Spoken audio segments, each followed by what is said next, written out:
Disclaimer, आप जो सुनने जा रहे हैं वह सिर्फ एक कहानी है। हाँ, एक ऐसी कहानी जो सिर्फ हमारी कल्पना की दुनिया में मौजूद है। इसमें बताई गई हर बात बस मनोरंजन के लिए है। किसी भी धर्म, व्यक्ति या जगह से इसका कोई लेना देना नहीं है। अगर आप ऐसी ही और मजेदार कहानियां सुनना चाहते हैं तो VIP स्टोरीज को सब्सक्राइब करना और इस वीडियो को लाइक करना न भूलें।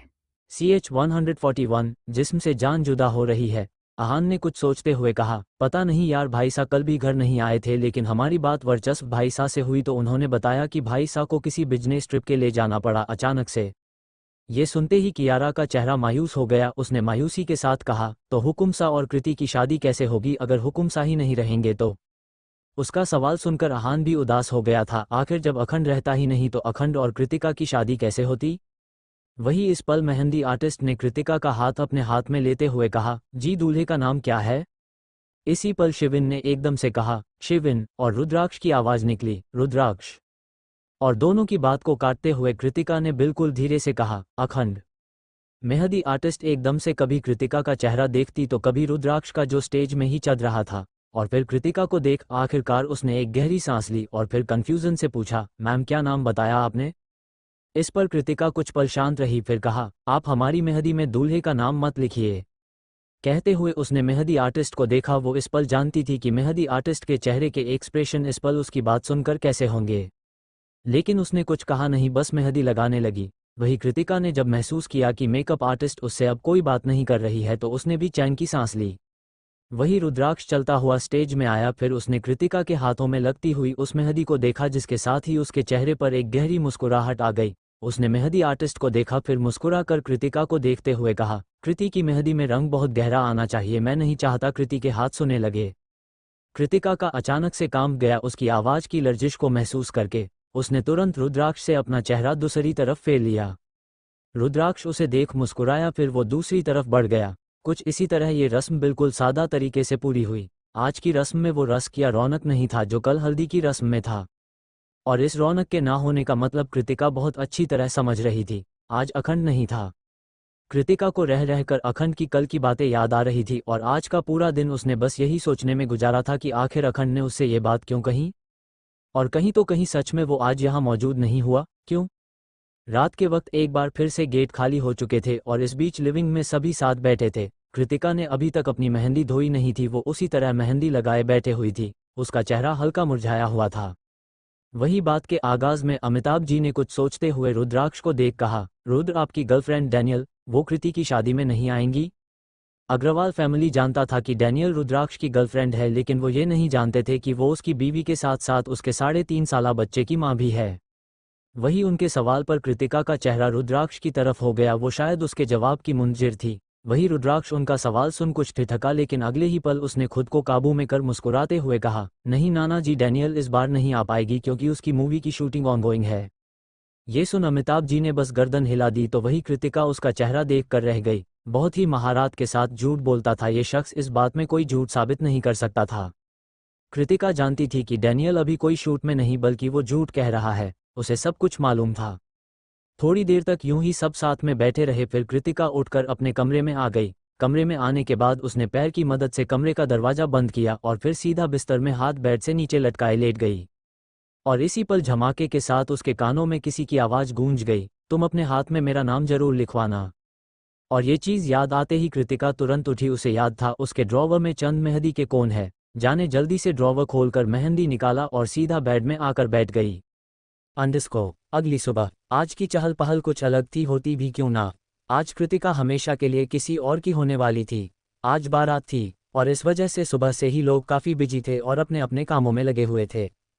इस बीच कृतिका कमरे में थी और कियारा उसके साथ साथ ही थी। सुबह से आज कियारा ने एक पल के लिए भी कृतिका को अलग नहीं छोड़ा था। वो उसके साथ थी। तभी उसने कुछ सोचकर कृतिका से सवाल किया, आज तुम्हारी शादी है किसी और से, क्या तुम्हें कुछ फील नहीं हो रहा है? कहते हुए वो को उसके बेड में लेटी हुई थी अचानक ही उठकर बैठी और फिर कृतिका के चेहरे में आए रंग को उतरते चढ़ते हुए देखने लगी। वही उसके जवाब में कृतिका ने भी बेड में सीधा बैठते हुए कहा, हमें कुछ महसूस ही नहीं हो रहा है कि हमारी शादी है। हमें तो लग रहा है जैसे हमारे साथ कोई भद्दा मजाक हो रहा है, और जिस मजाक का बाइस सिर्फ हम रहे हैं, उसने कहा। और एक लम्हे के लिए कियारा उसका चेहरा देखकर रह गई। लेकिन दूसरे ही पल उसने कहा, अच्छा चलो सपोज करो आज तुम्हारी शादी शिविन से हो गई, उसके बाद तुम क्या करोगी? मतलब भूल जाओगी सब कुछ। हुकुम सा ये बच्चा। आखिर ने उसने उसके पेट की तरफ इशारा किया तो कृतिका ने जल्दी से अपने पेट पर अपना हाथ रखा और अपनी गर्दन ना में हिलाते हुए कहा, नहीं, ये हमारा बच्चा है। नहीं यार मेरी बात सुनो, शायद कभी सूरत ए हाल ऐसे हो जहां तुमसे बच्चे की पैदाइश के बाद ये कहा जाए कि तुम उस बच्चे को छोड़ दो क्योंकि ये उनका खून नहीं है, तो तुम क्या करोगी? कियारा उसे अपनी बातों से डरा रही थी और कृतिका डर भी रही थी। अगले ही लम्हे उसने अपनी गर्दन ना में हिलाई और तुरंत पाने पेट पर हाथ रखते हुए कहा, नहीं ऐसा नहीं हो सकता, हम अपने बच्चे को हरगिज नहीं छोड़ सकते। उसने कहा उसे पता नहीं क्यों कियारा की बातों से खौफ आ रहा था। तभी कियारा ने आगे कहा, यू नो व्हाट कृति, तुम्हारी प्रेगनेंसी अब 4 मंथ्स में आने वाली है, उसके बाद तुम चाह कर भी किसी से अपने बच्चे के बारे में छिपा नहीं पाऊंगी। तुम्हारा बेबी बम्प अप्रॉक्स 5 मंथ्स तक हल्का हल्का शो होने लगेगा, तो उसके बाद क्या करोगी तुम? इसके जवाब में कृतिका ने तुरंत कहा, क्या क्या करेंगे, हम अपने बच्चे को जितना ज़्यादा सेफ हो सकता है उठा सेफ करेंगे। तो ये शादी मत करो और हुकुमसा को एक्सेप्ट कर लो, कियारा ने कहा और कृतिका एकदम से चुप होकर उसकी बात सुनती रह गई। उसके कानों में अब अखंड की बातें घूम रही थी। मुझे नहीं पता मैं शादी के वक्त आ पाऊंगा या नहीं, लेकिन मेरा जाना ज़रूरी है। ये याद करते ही इस बार कृतिका ने कियारा को देखा, फिर कहा, कियारा आपको मालूम है हुकुमसा क्यों नहीं आए थे कल मेहंदी में? कृतिका को बात का रुख बदलता देख एक पल के लिए कियारा उसे देखती रही और फिर दूसरे ही लम्हे उसने अपनी गर्दन हिलाई और कहा, मिस्टर अहान कह रहे थे हुकुमसा को कहीं बिजनेस ट्रिप में अचानक से जाना पड़ गया और शायद अब तो तुम्हारी शादी के बाद ही लौटेंगे। कृतिका कोई जवाब ना दे सकी। उसे भी कहीं ना कहीं लगा कि शायद सच में अखंड बिजनेस ट्रिप पर गया है, लेकिन वो असलियत से अनजान थी और आने वाले उस बड़े तूफान से अनजान थी। इसी तरह शाम हो गई थी और शाम के वक्त अग्रवाल मेहमानों से चमक रहा था। घर के सभी लोग आपस में काम में लगे थे कि इस बीच अमिताभ जी जो अपने कमरे में रेडी हो रहे थे, उनके कानों में किसी की आवाज़ पड़ी, नाना जी मुझे अभी के अभी जयपुर के लिए निकलना है और मुझे लौटने में रात के 12-2 बज जाएंगे। रुद्राक्ष की बात सुन अमिताभ जी हैरानी से पलटे और बोले, रुद्रा आप अगल हो गए हैं, आज कृति की आपकी बहन की शादी है यार, आप इस शादी को छोड़कर कहीं और जाने की बातें कर रहे हैं? उन्होंने तरकीबन में गरजते हुए कहा, जिस पर एक पल के लिए रुद्राक्ष बिल्कुल खामोश था, लेकिन दूसरे ही पल उसने आगे बढ़कर कहा, मैं जानता हूँ नाना सा ये आसान नहीं होगा, लेकिन मेरी भी मजबूरी आ गई है। अगर अभी मैं जयपुर जाकर रावत से नहीं मिला तो मेरा करोड़ों का नुकसान हो जाएगा। उसने उनके आगे एक पेशकश की जिस पर एक पल के लिए अमिताभ जी चुप रहे, लेकिन फिर वो नाराजगी से पलटते हुए बोले, रुद्र ऐसी भी ज्यादा दौलत जिसमें अपनों का साथ ही ना हो, अगर नुकसान होता है तो होने दीजिए, हमें कोई फर्क नहीं पड़ता। पैसा हत्या की मैल है, आज कल कल मिट जाएगा और कल मिटा तो परसों आ भी जाएगा, लेकिन इस मैल से हम अपने अपनों को क्यों छोड़े? वो काफी रंजीदगी के आलम में कह रहे थे और एक पल के लिए वो उनके जवाब में कुछ कह नहीं सका, लेकिन दूसरे ही लम्हे कुछ सोचकर वो आगे बढ़ा और फिर नरमी से उसने उन्हें देखते हुए कहा, जानता हूँ नाना सा की पैसा हाथ की मैल है, लेकिन ये मैल इतनी आसानी से नहीं आता और मैं वादा करता हूँ अभी जा रहा हूँ लेकिन फेरों से पहले आ जाऊंगा। अमिताभ जी ने कुछ पल तक सोचा, फिर कहा, कृति नाराज हो जाएगी? ये सुनते ही रुद्राक्ष ने तुरंत कहा, वो आप मुझ पर छोड़ दीजिए, बस आप मुझे इजाजत दे दीजिए। रुद्राक्ष ने कहा और अमिताभ जी कुछ पल तक सोचते रहे, फिर उन्होंने हाँ में गर्दन हिला दी। इसके साथ ही साथ रुद्राक्ष मुस्कुराता हुआ कमरे से बाहर निकल गया। कुछ देर बाद अग्रवाल हाउस के बाहर एक एका करके ढेर सारी गाड़ियां रुकने की आवाजें गूंजने लगी। एक एका गाड़ियां रुकती जा रही थी और आसमान में बहुत जोरों फायरवर्क्स हो रहा था, जो इस बात का सबूत था कि बारात आ चुकी थी। अपने कमरे में मेकअप आर्टिस्ट से दुल्हन के लिबास में सज रही कृतिका के कानों में जैसे ही पटाखों की आवाज पड़ी, दूसरे ही पल उसका दिल बेहद बेचैन हो गया। वो बेहद बेचैनी के आलम में डूबने लगे थी। उसने अपने मरहून रंग के लहंगे को अपनी मुट्ठियों में भर लिया और अपने लब काटने लगी। कुछ देर के बाद मेकअप आर्टिस्ट उससे दूर हुई, फिर उसे ऊपर से नीचे तक देखकर बोली, मैम हो गया। कृतिका ने गर्दन हिलाई और इसके साथ ही मेकअप आर्टिस्ट चली गई। लेकिन इसके साथ ही साथ कृतिका को महसूस हुआ था जैसे किसी के 2 भारी कदम कमरे के अंदर दाखिल भी हुए हैं। लेकिन वो अभी भी इसी तरह बैठी हुई थी, लेकिन इस बार उसने कसकर अपनी आंखों को मिच लिया और इस पल उसे एहसास हुआ जैसे किसी ने बेहद प्यार से उसे अपनी बाहों में भर प्यार से उसके गर्दन को चूम रहा है। कृतिका का पूरा शरीर ही बर्फ बन गया, उसके रोंगटे खड़े हो गए थे। उसने अपनी आंखें खोली और मिरर ने उसे उस इंसान अक्ष नजर आया, जिसके साथ ही साथ उस इंसान ने उसकी गर्दन और हल्दी सी बाइट कर दी। और इस पल कृतिका की हल्की सी सिसकी निकल गई, लेकिन उसी पल उस शख्स ने उसे अपनी तरफ घुमाया और इस बार कृतिका की आंखें सीधा उस शख्स की आंखों से जाकर टकराए। और इस पल उस शख्स ने उसके चेहरे को अपने हाथों में लिया और झुककर उसके माथे में अपने होठों को टिकाते हुए कहा, तुम्हें कोई हक नहीं बनता मेरी जान को यूं मेरे जिस्म से बार बार जुदा करने की। उसने इतना कहा और एक बार फिर से उसके माथे से अपने होठों को हटा उसके गालों पर अपने होठ रख दिए। कृतिका ने कसकर अपने हाथों की मुठ्ठियां बना ली। तभी उस शख्स ने मदहोशी के आलम के उसे खड़ा करके अपने सीने में से लपेटा और हल्दी आवाज ने कहा, मैं कहा, आज मेरा खुद पर इख्तियार नहीं है कृतिका, वरना आज हर कोई मेरी जान को इस तरह देखकर मेरी जान ना निकालता। कृतिका ने दिल ने धकड़ना बंद कर दिया। उस शख्स ने उस छोटी सी कृतिका की बेहद मजबूती से अपने गले लगाया हुआ था। वो उस मजबूत शरीर वाले शख्स के कंधों तक भी नहीं पहुंचती थी। वो एकदम उस शख्स से अलग हुई और उसने एकदम से उसके कॉलर को अपने दोनों हाथों के भर लिया। इसके साथ ही उसने उसे खींचते हुए उसके चेहरे को नीचे झुकाया, जिसके साथ ही उसके होठों पर अपने होठों को रख उसे किस करने लगी।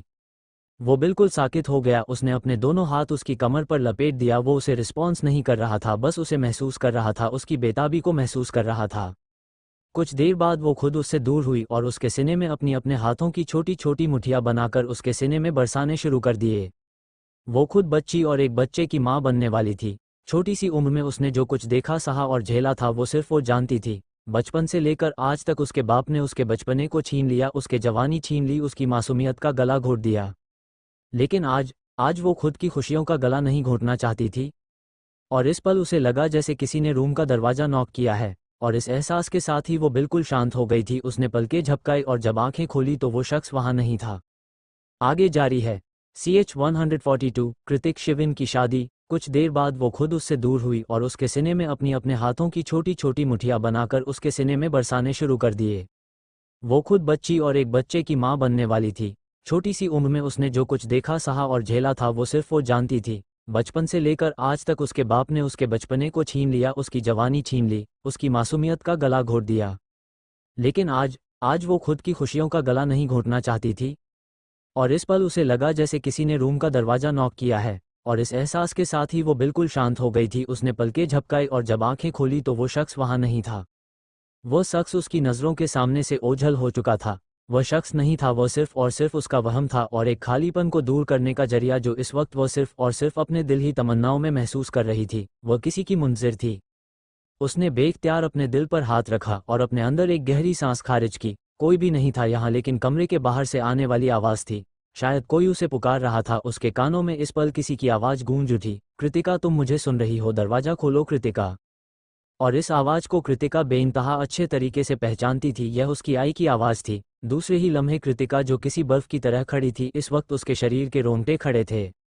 उसने बेहद रफ्तारी के साथ दरवाज़ा खोला और सामने राधिका जी को पाया। राधिका इस वक्त मुनसिर नज़रों से कृतिका को देख रही थी। दूसरे ही लम्हे उन्होंने कृतिका के गाल पर अपना हाथ रखा और बेख्तियार पूछा, कृति, आप ठीक है ना? अब दरवाज़ा क्यों नहीं खोल रही थी? क्या हुआ है? सब नॉर्मल है ना? उन्होंने पूछा। इसके जवाब में एक पल के लिए कृतिका चुप रही और दूसरे ही पल उसने खुद को काबू में किया और अपनी गर्दन हिला दी। इसके साथ ही साथ राधिका ने गहरी सांस भरी और ऊपर से नीचे तक कृतिका को देखा। कृतिका इस वक्त पूरी तरह रेडी थी। मरहूम कलर के जोड़े में वह इस वक्त दुनिया जहां की सबसे खूबसूरत लड़कियों में से एक शुमार हो रही थी। उसकी अंबर आंखें, जिसे देखकर यह अंदाजा लगाया जा सकता था कि कुछ देर पहले वह यकीनन रो रही थी। लेकिन राधिका उससे सवाल नहीं करना चाहती थी कि वह क्यों रो रही थी, क्योंकि शायद तक वह उसका जवाब जानती थी। उन्होंने नरमी से कृतिका के गाल पर हाथ रखा और फिर कहा, कृति, बारात आ चुकी है और कुछ वक्तों में मुहूर्त का वक्त भी हो जाएगा, तुम खुद को काबू में करो। वह नरमी से कृतिका को समझा रही थी और कृतिका बस सांस रोके उनकी बात सुनती जा रही थी।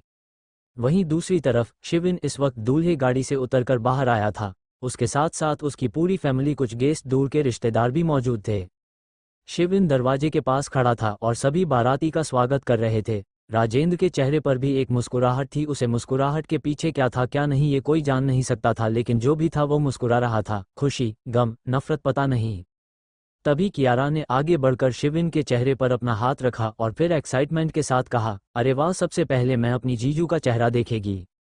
कहते हुए वह उसका शेरा हटाने ही लगी थी कि तभी पीछे से किसी ने उसका हाथ पकड़ा और फिर कहा, हमारे खानदान में शादी से पहले दूल्हा या दुल्हन का चेहरा नहीं देखा जाता, ये अपशगुन होता है। जैसे ही कियारा के कानों में अलका जी की आवाज़ पड़ी, दूसरी ही लम्हे उसने पलटकर अलका जी को देखा और बुरा सा मुंह बनाते हुए कहा, ये कैसी रस्म है मॉम? ऐसे कैसे? शादी से पहले जीजू का चेहरा नहीं देखा जाता? मुझे अपने जीजू का चेहरा देखना था। अब मैं अपने जीजू का चेहरा कैसे देखूं? आप ऐसी बातें करेगी तो? उसने नाराज़गी से कहा। जिस पर एक पल के लिए अलका जी उसका चेहरा देखती रही और दूसरी लम्हे उन्होंने हंसकर शिविन को देखते हुए कहा, देख रहे हैं होने वाले दामाद जी, अब जल्दी जल्दी शादी करें ताकि आपकी साली आपको देख सके। ये सुन शिविन हंसा और फिर उसने बस गर्दन हिला दी। उसने कुछ नहीं कहा। कुछ लम्हों के बाद दूल्हे को मंडप पर लाया गया और इसके साथ ही साथ पंडित जी ने कुछ रस्मों के बाद कहा, दुल्हन को बुलाए, मुहूर्त का वक्त हो चुका है। इसके साथ ही राजेंद्र अपनी जगह से खड़ा हुआ और सीढ़ियों की तरफ बढ़ने लगा कि तभी अमिताभ जी ने उन्हें रोकते हुए कहा, राजेंद्र आप जाएंगे?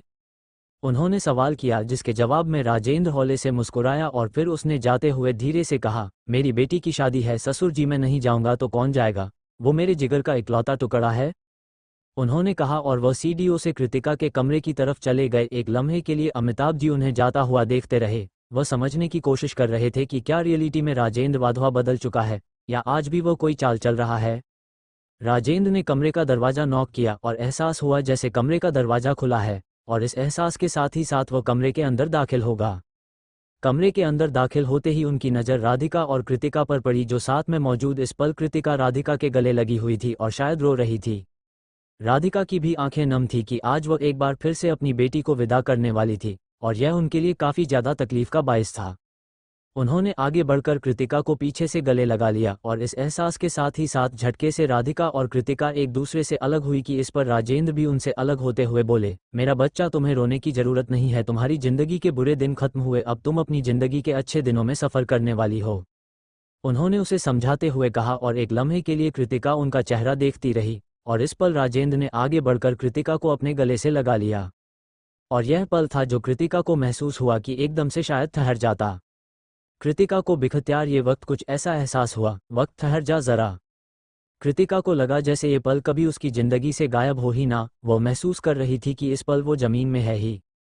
अगले ही लम्हे उसने कसकर राजेंद्र को बाजू से जकड़ा और किसी छोटे बच्चों की तरह फूट फूट कर रोने लगी। आज पहली बार, शायद पैदाइश के वक्त से आज पहली बार वह अपने बाप के गले लगी थी। क्या पता उसके पैदा होने पर भी उसके बाप ने उसे अपनी गोद में उठाया भी नहीं था या नहीं। और इसकी खुशी बहुत अलग थी। उसका दिल इस वक्त बेहद उजाड़ हो रहा था। वही राजेंद्र ने मजबूती से उसे अपने गले लगाया और नरमी से उसकी पीठ को सहलाया और फिर कहा, कृति, मुझे माफ़ कर दो, मैंने तुम्हारी ज़िंदगी को नर्क बना दिया। अगर उस दिन मैंने हुकुमसा के साथ तुम्हारा सौदा ना किया होता तो आज तुम अपनी ज़िंदगी के इस हिस्से में मौजूद ना होती। तुम खुशियों की हकदार थी, लेकिन मैंने तुम्हें तकलीफ से भर दिया। कहते उन्होंने और ज़्यादा नरमी से उसके चेहरे को सहलाया और फिर दूसरे ही लम्हे कृतिका एक बार फिर से उनके गले लगते हुए नन्हे बच्चों की तरह सुबकते हुए बोली, बाबा, क्या सच में आप अब हमें प्यार करते हैं? वो किसी छोटे बच्चे की तरह सुबकते हुए पूछ रही थी और एक पल के लिए राजेंद्र उसकी बात सुनकर बिल्कुल चुप हो गया और दूसरे ही लम्हे उसने कहा, कृति, मेरा बच्चा, आप मेरी इकलौती औलाद है, मेरे जिगर का टुकड़ा है और भला एक बाप अपनी बेटी से कैसे प्यार नहीं कर सकता? मैं आपसे बहुत प्यार करता हूँ। मुझे मालूम है कि आपकी ज़िंदगी को नर्क बनाने में सबसे ज़्यादा हाथ मेरा है, लेकिन आज मैं आपके सामने घुटने टेकता हूँ, आपसे माफ़ी मांगता हूँ, प्लीज़ मुझे माफ़ कर दीजिए। आप अपने बाबा को माफ़ करेंगे ना? लास्ट में उन्होंने बेहद इंतहाई आवाज़ में पूछा और एक पल के लिए कृतिका उनकी आवाज़ को सुनती रह गई। इस वक्त वह अखंड को भूल चुकी थी। उसके बाबा उसे वापस मिल चुके थे और कृतिका की ज़िंदगी में अखंड से ज़्यादा अहमियत उसके बाबा की यह वो मानती थी। उसे अपनी ज़िंदगी के इन सारे 18 सालों में पहली बार बाप का प्यार नसीब हुआ था, तो भला वह अखंड की तकलीफ़ में अपने बाप के प्यार को कैसे भूल सकती थी। कुछ लम्हों के बाद राजेंद्र और राधिका दोनों मुस्कुराती हुई कृतिका को लेकर कमरे से बाहर निकली। कृतिका के चेहरे पर छोटी मुस्कुराहट आ गई, जैसे मानो वह शादी भूल चुकी हो और बस अपने आप को याद रखती है। इस वक्त भी राजेंद्र ने उसे खुद से चिपकाए हुआ था, जैसे उनकी बेटी उनसे दूर चली जाएगी। वो मौजूद सभी जेस्ट की नज़रें राजेंद्र और राधिका के साथ आते हुए कृतिका पर जैसे ठहर सी गई। इस वक्त वो मुस्कुराहट के साथ अपने बाबा के एक माजरत पर समुद्र में डुबकी लगाने लगी थी। वह बेइंतहा खुशी के आलम में सीढ़ियों से चलती हुई नीचे आई और इस पल राजेंद्र ने खुद उसका हाथ पकड़कर उसे मंडप पर बिठा दिया। अब शिविन मंडप पर बैठा था, उसके बगल में कृतिका बैठी थी। पंडित जी ने मंत्र पढ़ने शुरू किया और वहां मौजूद सभी गेस्ट कृतिका और शिविन की शादी की रस्मों को देखने लगे। मिहिका और माधव के चेहरे पर एक स्माइल थी, सुकून भरी स्माइल। पंडित जी मंत्र पढ़ रहे थे और शादी की बाकी रस्म को भी कर रहे थे। वहीं दूसरी तरफ कियारा परेशानी से अपने सामने खड़े अहान को देख रही थी। इस वक्त वह दोनों किचन एरिया में थे। अभी सारे लोग शादी के फंक्शन देखने में बिजी थे, इसीलिए उन दोनों को कोई नहीं देख रहा था। मिस्टर आहान प्लीज कुछ कीजिए, आप देख रहे हैं शिविन से कीर्ति की शादी हो रही है, प्लीज कुछ कीजिए। हुकुमसा कहाँ है, उन्हें बुलाए, शादी को रुकवाइए, मैं कृति की शादी शिविन से होता हुआ नहीं देख सकती। वह एक नंबर तक खराब आदमी है, उसके साथ कृति की जिंदगी बर्बाद हो जाएगी। वह कृति की मासूमियत को छीन लेगा, वह कृति के बच्चे को बर्बाद कर देगा, उसे सिर्फ और सिर्फ दौलत चाहिए। मिस्टर आह्वान, आप मेरी बात सुन रहे हैं ना? इस बार आह्वान ने उसकी तरफ देखा और फिर लाचारी से कहा, कियारा हम कुछ नहीं कर सकते, भाई सा इंडिया में नहीं है और ऐसे में हम किसी भी कीमत पर शादी नहीं रोक सकते। एक भाई सा ही ऐसे थे जो शादी रुकवा सकते थे और जब भाई सा है ही नहीं तो हम शादी कैसे रुकवाए? आहान ने बेइंतहा बेबसी के आलम में कहा और एक पल के लिए कियारा चुप उसका चेहरा देखने लगी। दूसरे ही लम्हे उसने आह्वान के कॉलर को पकड़ा और झंझरते हुए कहा, मिस्टर आह्वान, आपने हमसे वादा किया था, आप अपना वादा तोड़ रहे हैं। आपने मुझसे वादा किया था कि आप किसी भी कीमत पर कृति की शादी हुकुमसा से ही करवाएंगे। आपको मालूम है कृति इस वक्त तड़प में है, प्लीज मदद कीजिए मेरी। अच्छा ठीक है, हुकुमसा नहीं है लेकिन हम कुछ तो करके शादी तोड़ सकते हैं, उसने कहा और एक पल के लिए आह्वान उसका चेहरा देखता रहा और दूसरे ही पल उसने उसके चेहरे को अपने हाथों में भरते हुए कहा, चलो शादी करते हैं, आहान ने कहा और कियारा जैसे उसकी बातें सुनती रह गई। शादी करते हैं? मिस्टर आह्वान, आपका दिमाग पागल हो गया है, हम कैसे शादी कर सकते हैं? अभी हम कृति की शादी तुड़वाने की बात कर रहे हैं और आपके यहाँ अपनी शादी की पड़ी है, उसने गुस्से के आलम में कहा, जिस पर आह्वान ने उसके चेहरे को और गौर से देखते हुए कहा, कियारा आई एम सीरियस, चलो शादी करते हैं। एक बार फिर से आह्वान ने उसे कहा और कियारा उससे आगे कुछ कहती कि उससे पहले ही आह्वान उसके कानों के पास झुका और फिर उसने बेहद धीमी आवाज में उससे कहा, और कियारा बेहद हैरान होकर उसे देखने लगी, मिस्टर आहान आप पागल हो गए हैं, हम ऐसे शादी करेंगे पूरे खानदान की इज्जत दांव पर लग जाएगी।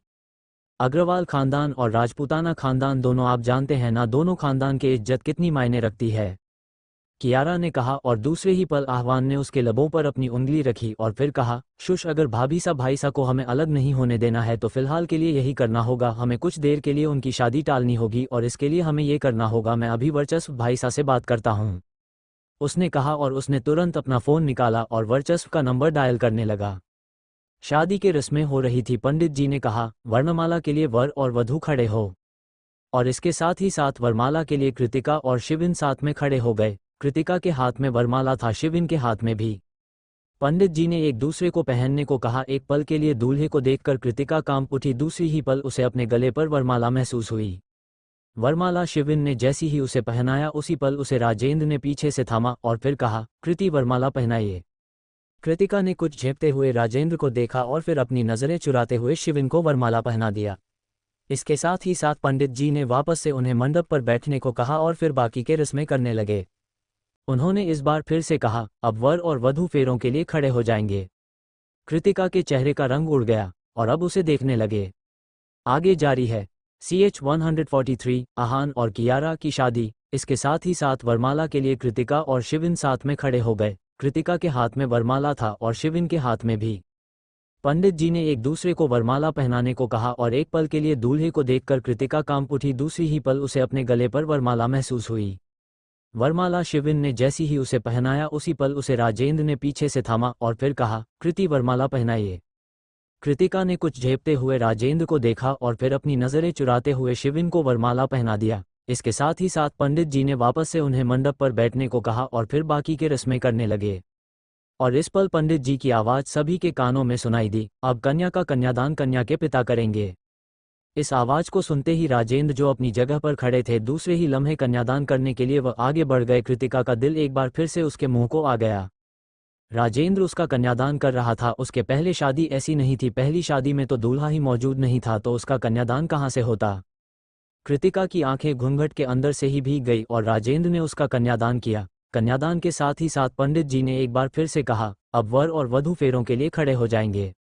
और इसके साथ ही साथ शिविन अपनी जगह से खड़ा होने लगा। शिविन खड़ा हो रहा था लेकिन कृतिका के चेहरे का रंग उड़ चुका था। कृतिका बिल्कुल उसी तरह मंडप पर बैठी हुई थी, उसके शरीर में हरकत नहीं हो रही थी, पता नहीं क्यों वो हरकत करना भूल चुकी थी। शिविन ने अपनी नज़र झुकाकर कृतिका को देखा और अगले ही लम्हे उसने झुककर कृतिका के हाथ को पकड़कर उसे खड़ा कर दिया। कृतिका झटके से खड़ी हुई और उसकी आंखों से घूंघट के अंदर से आंसू आने लगे। पंडित जी ने मंत्र पढ़ने शुरू किया और शिविन जो इस वक्त कृतिका के आगे था वह फेर लेना शुरू कर चुका था। कृतिका जबरदस्ती उसके पीछे पीछे चल रही थी। उन दोनों के ऊपर सभी फूलों की बरसात कर रहे थे। इस वक्त पहला फेरा शुरू ही हुआ था कि किसी की आवाज़ सभी के कानों में जैसे एकदम से गूंज पड़ी। मिस्टर आहवान, आपका दिमाग खराब हो चुका है। आपने इतनी जरूरत कैसे की कि आपने मेरी मांग में सिंदूर भर दिया? क्या आप पागल हो गए हैं? यहाँ कृति और शिविन जीजू की शादी हो रही थी, लेकिन आपने मेरी मांग में सिंदूर क्यों भरा? जैसे ही सभी के कानों में कियारा के चिल्लाने की आवाज गई, एक लम्हे के लिए सभी दम साधे कियारा और आहवान को देखने लगे। आहवान के चेहरे पर किसी तरह के कोई भाव नहीं थे और कियारा गुस्से से आग बबूला हो रही थी। उसने आहवान के कॉलर को पकड़ रखा था और आहान एक अजीब सी स्माइल के साथ उसे देख रहा था। कियारा ने आज गोल्डन लहंगा पहना हुआ था और उसमें उसकी ज्वेलरी भी गोल्डन ही थी, जिसमें उसके मांग में भरा हुआ वो रेड सिंदूर उसे बिल्कुल किसी दुल्हन की तरह नुमाया कर रहा था। यहाँ तक कि सिंदूर गिरकर उसके नाक तक भी आ चुका था। आहान के हाथ में सिंदूर लगा था, जिससे ये साफ मालूम हो रहा था कि वह सिंदूर आहवान ने ही कियारा के मांग पर डाला है। वही मंडप में मौजूद शिविन और कृतिका के कदम भी अपनी जगह पर रुक गए थे। उन दोनों को देखकर वही कियारा के इस तरह चिल्लाने पर दूसरे ही लम्हे आहवान ने प्यार से उसके गालों पर अपना हाथ रखा और फिर नरमी से कहा, कियारा, इसमें चिल्लाने वाली क्या बात है? हमने डिसाइड किया था ना कि हम शादी करेंगे, तो मैं आज तुमसे शादी कर ली, क्योंकि देखो अब भाभी सा हमारे खानदान की बहू थी, लेकिन भाभी सा तो यहाँ आ गई और अब हमारे खानदान को बहू के रूप में कोई तो चाहिए ना, इसीलिए मैंने तुमसे शादी कर ली। अब तुम मेरे खानदान में बहू बनकर जाओगी। आज भाभी सा की विदाई होगी और साथ ही साथ तुम्हारी भी विदाई।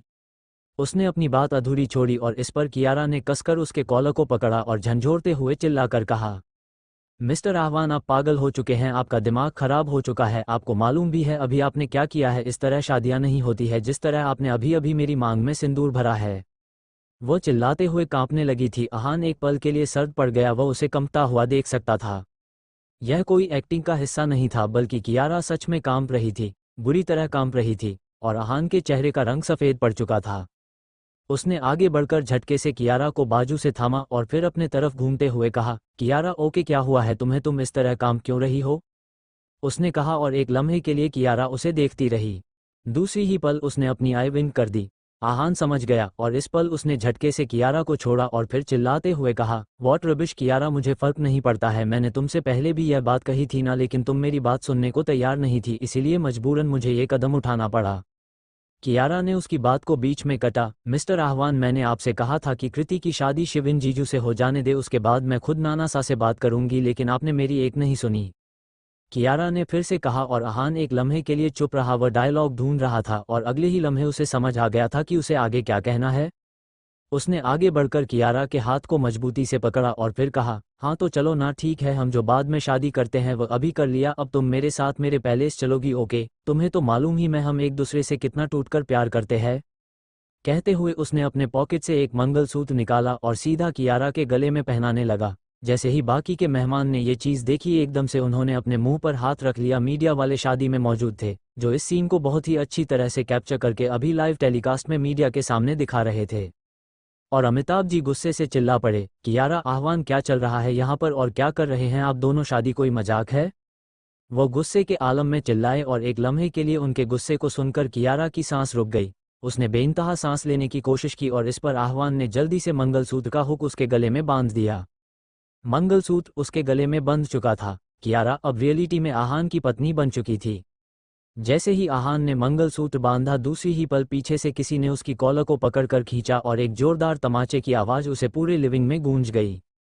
आहान का चेहरा दूसरी तरफ झुक गया और दादासा गुस्से से तिलमिलाते हुए खड़े थे। ये थप्पड़ दादासा ने आहवान को मारा था। आहवान के चेहरे पर गुस्सा नहीं था, बस एक सुकून था कि उसने शादी टाल दी है, चंद मिनट के लिए ही सही, लेकिन टाल तो दी। लेकिन इसके बदले उसे कियारा से शादी करनी पड़ी थी। कियारा उसकी बीवी बन चुकी थी, रिश्ते बदल चुके थे। वही आहवान को इस तरह थप्पड़ खाता देखकर कियारा की सांस एक बार फिर से उसके हलक में अटक गई। उसे पहली बार अपने गेम पर पछतावा हुआ। उसने बेइंतहा खुद को कोसा। क्या वो दूसरा प्लान नहीं बना सकते थे शादी रोकने का? आहान ने पहले ही बता दी थी कि अगर वो ऐसा करेंगे तो फैमिली में प्रॉब्लम होगी, और हो रही थी। वो प्रॉब्लम उनकी आंखों के सामने था। वही दादासा गुस्से से चिल्लाए, आहान, क्या है ये सब? आखिर क्या है ये सब? और अभी अभी आपने क्या किया है? आपके अंदर इतनी हिम्मत कहाँ से आ गई? क्या पागल हो गए हैं? आपके दिमाग की स्क्रू ढीली हो गई है?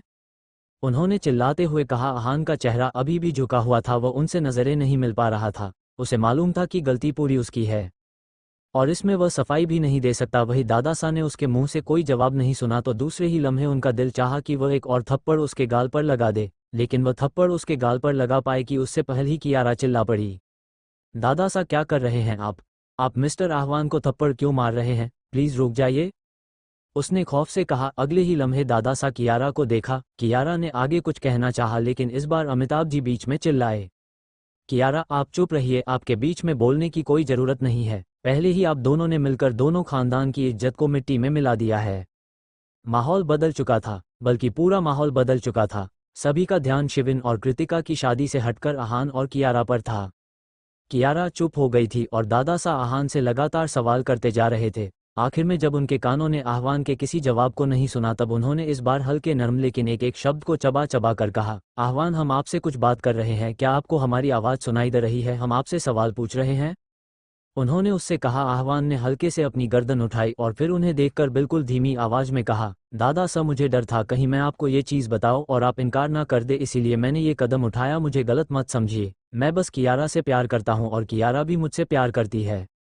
लेकिन हमारे पास वक्त नहीं था और मैं सबके सामने उसे अपनी बीवी बनाना चाहता था, इसीलिए मैंने ये किया, उसने कहा। और वह 2 कदम पीछे हो गया। 2 कदम पीछे होने के साथ ही साथ वह कियारा की बिल्कुल बराबर में खड़ा हो चुका था। उसने कियारा के हाथ को अपने हाथ में लिया और इस पल दादा सा बस उसे देखते रह गए। वह एक लफ्ज नहीं कह पाए थे।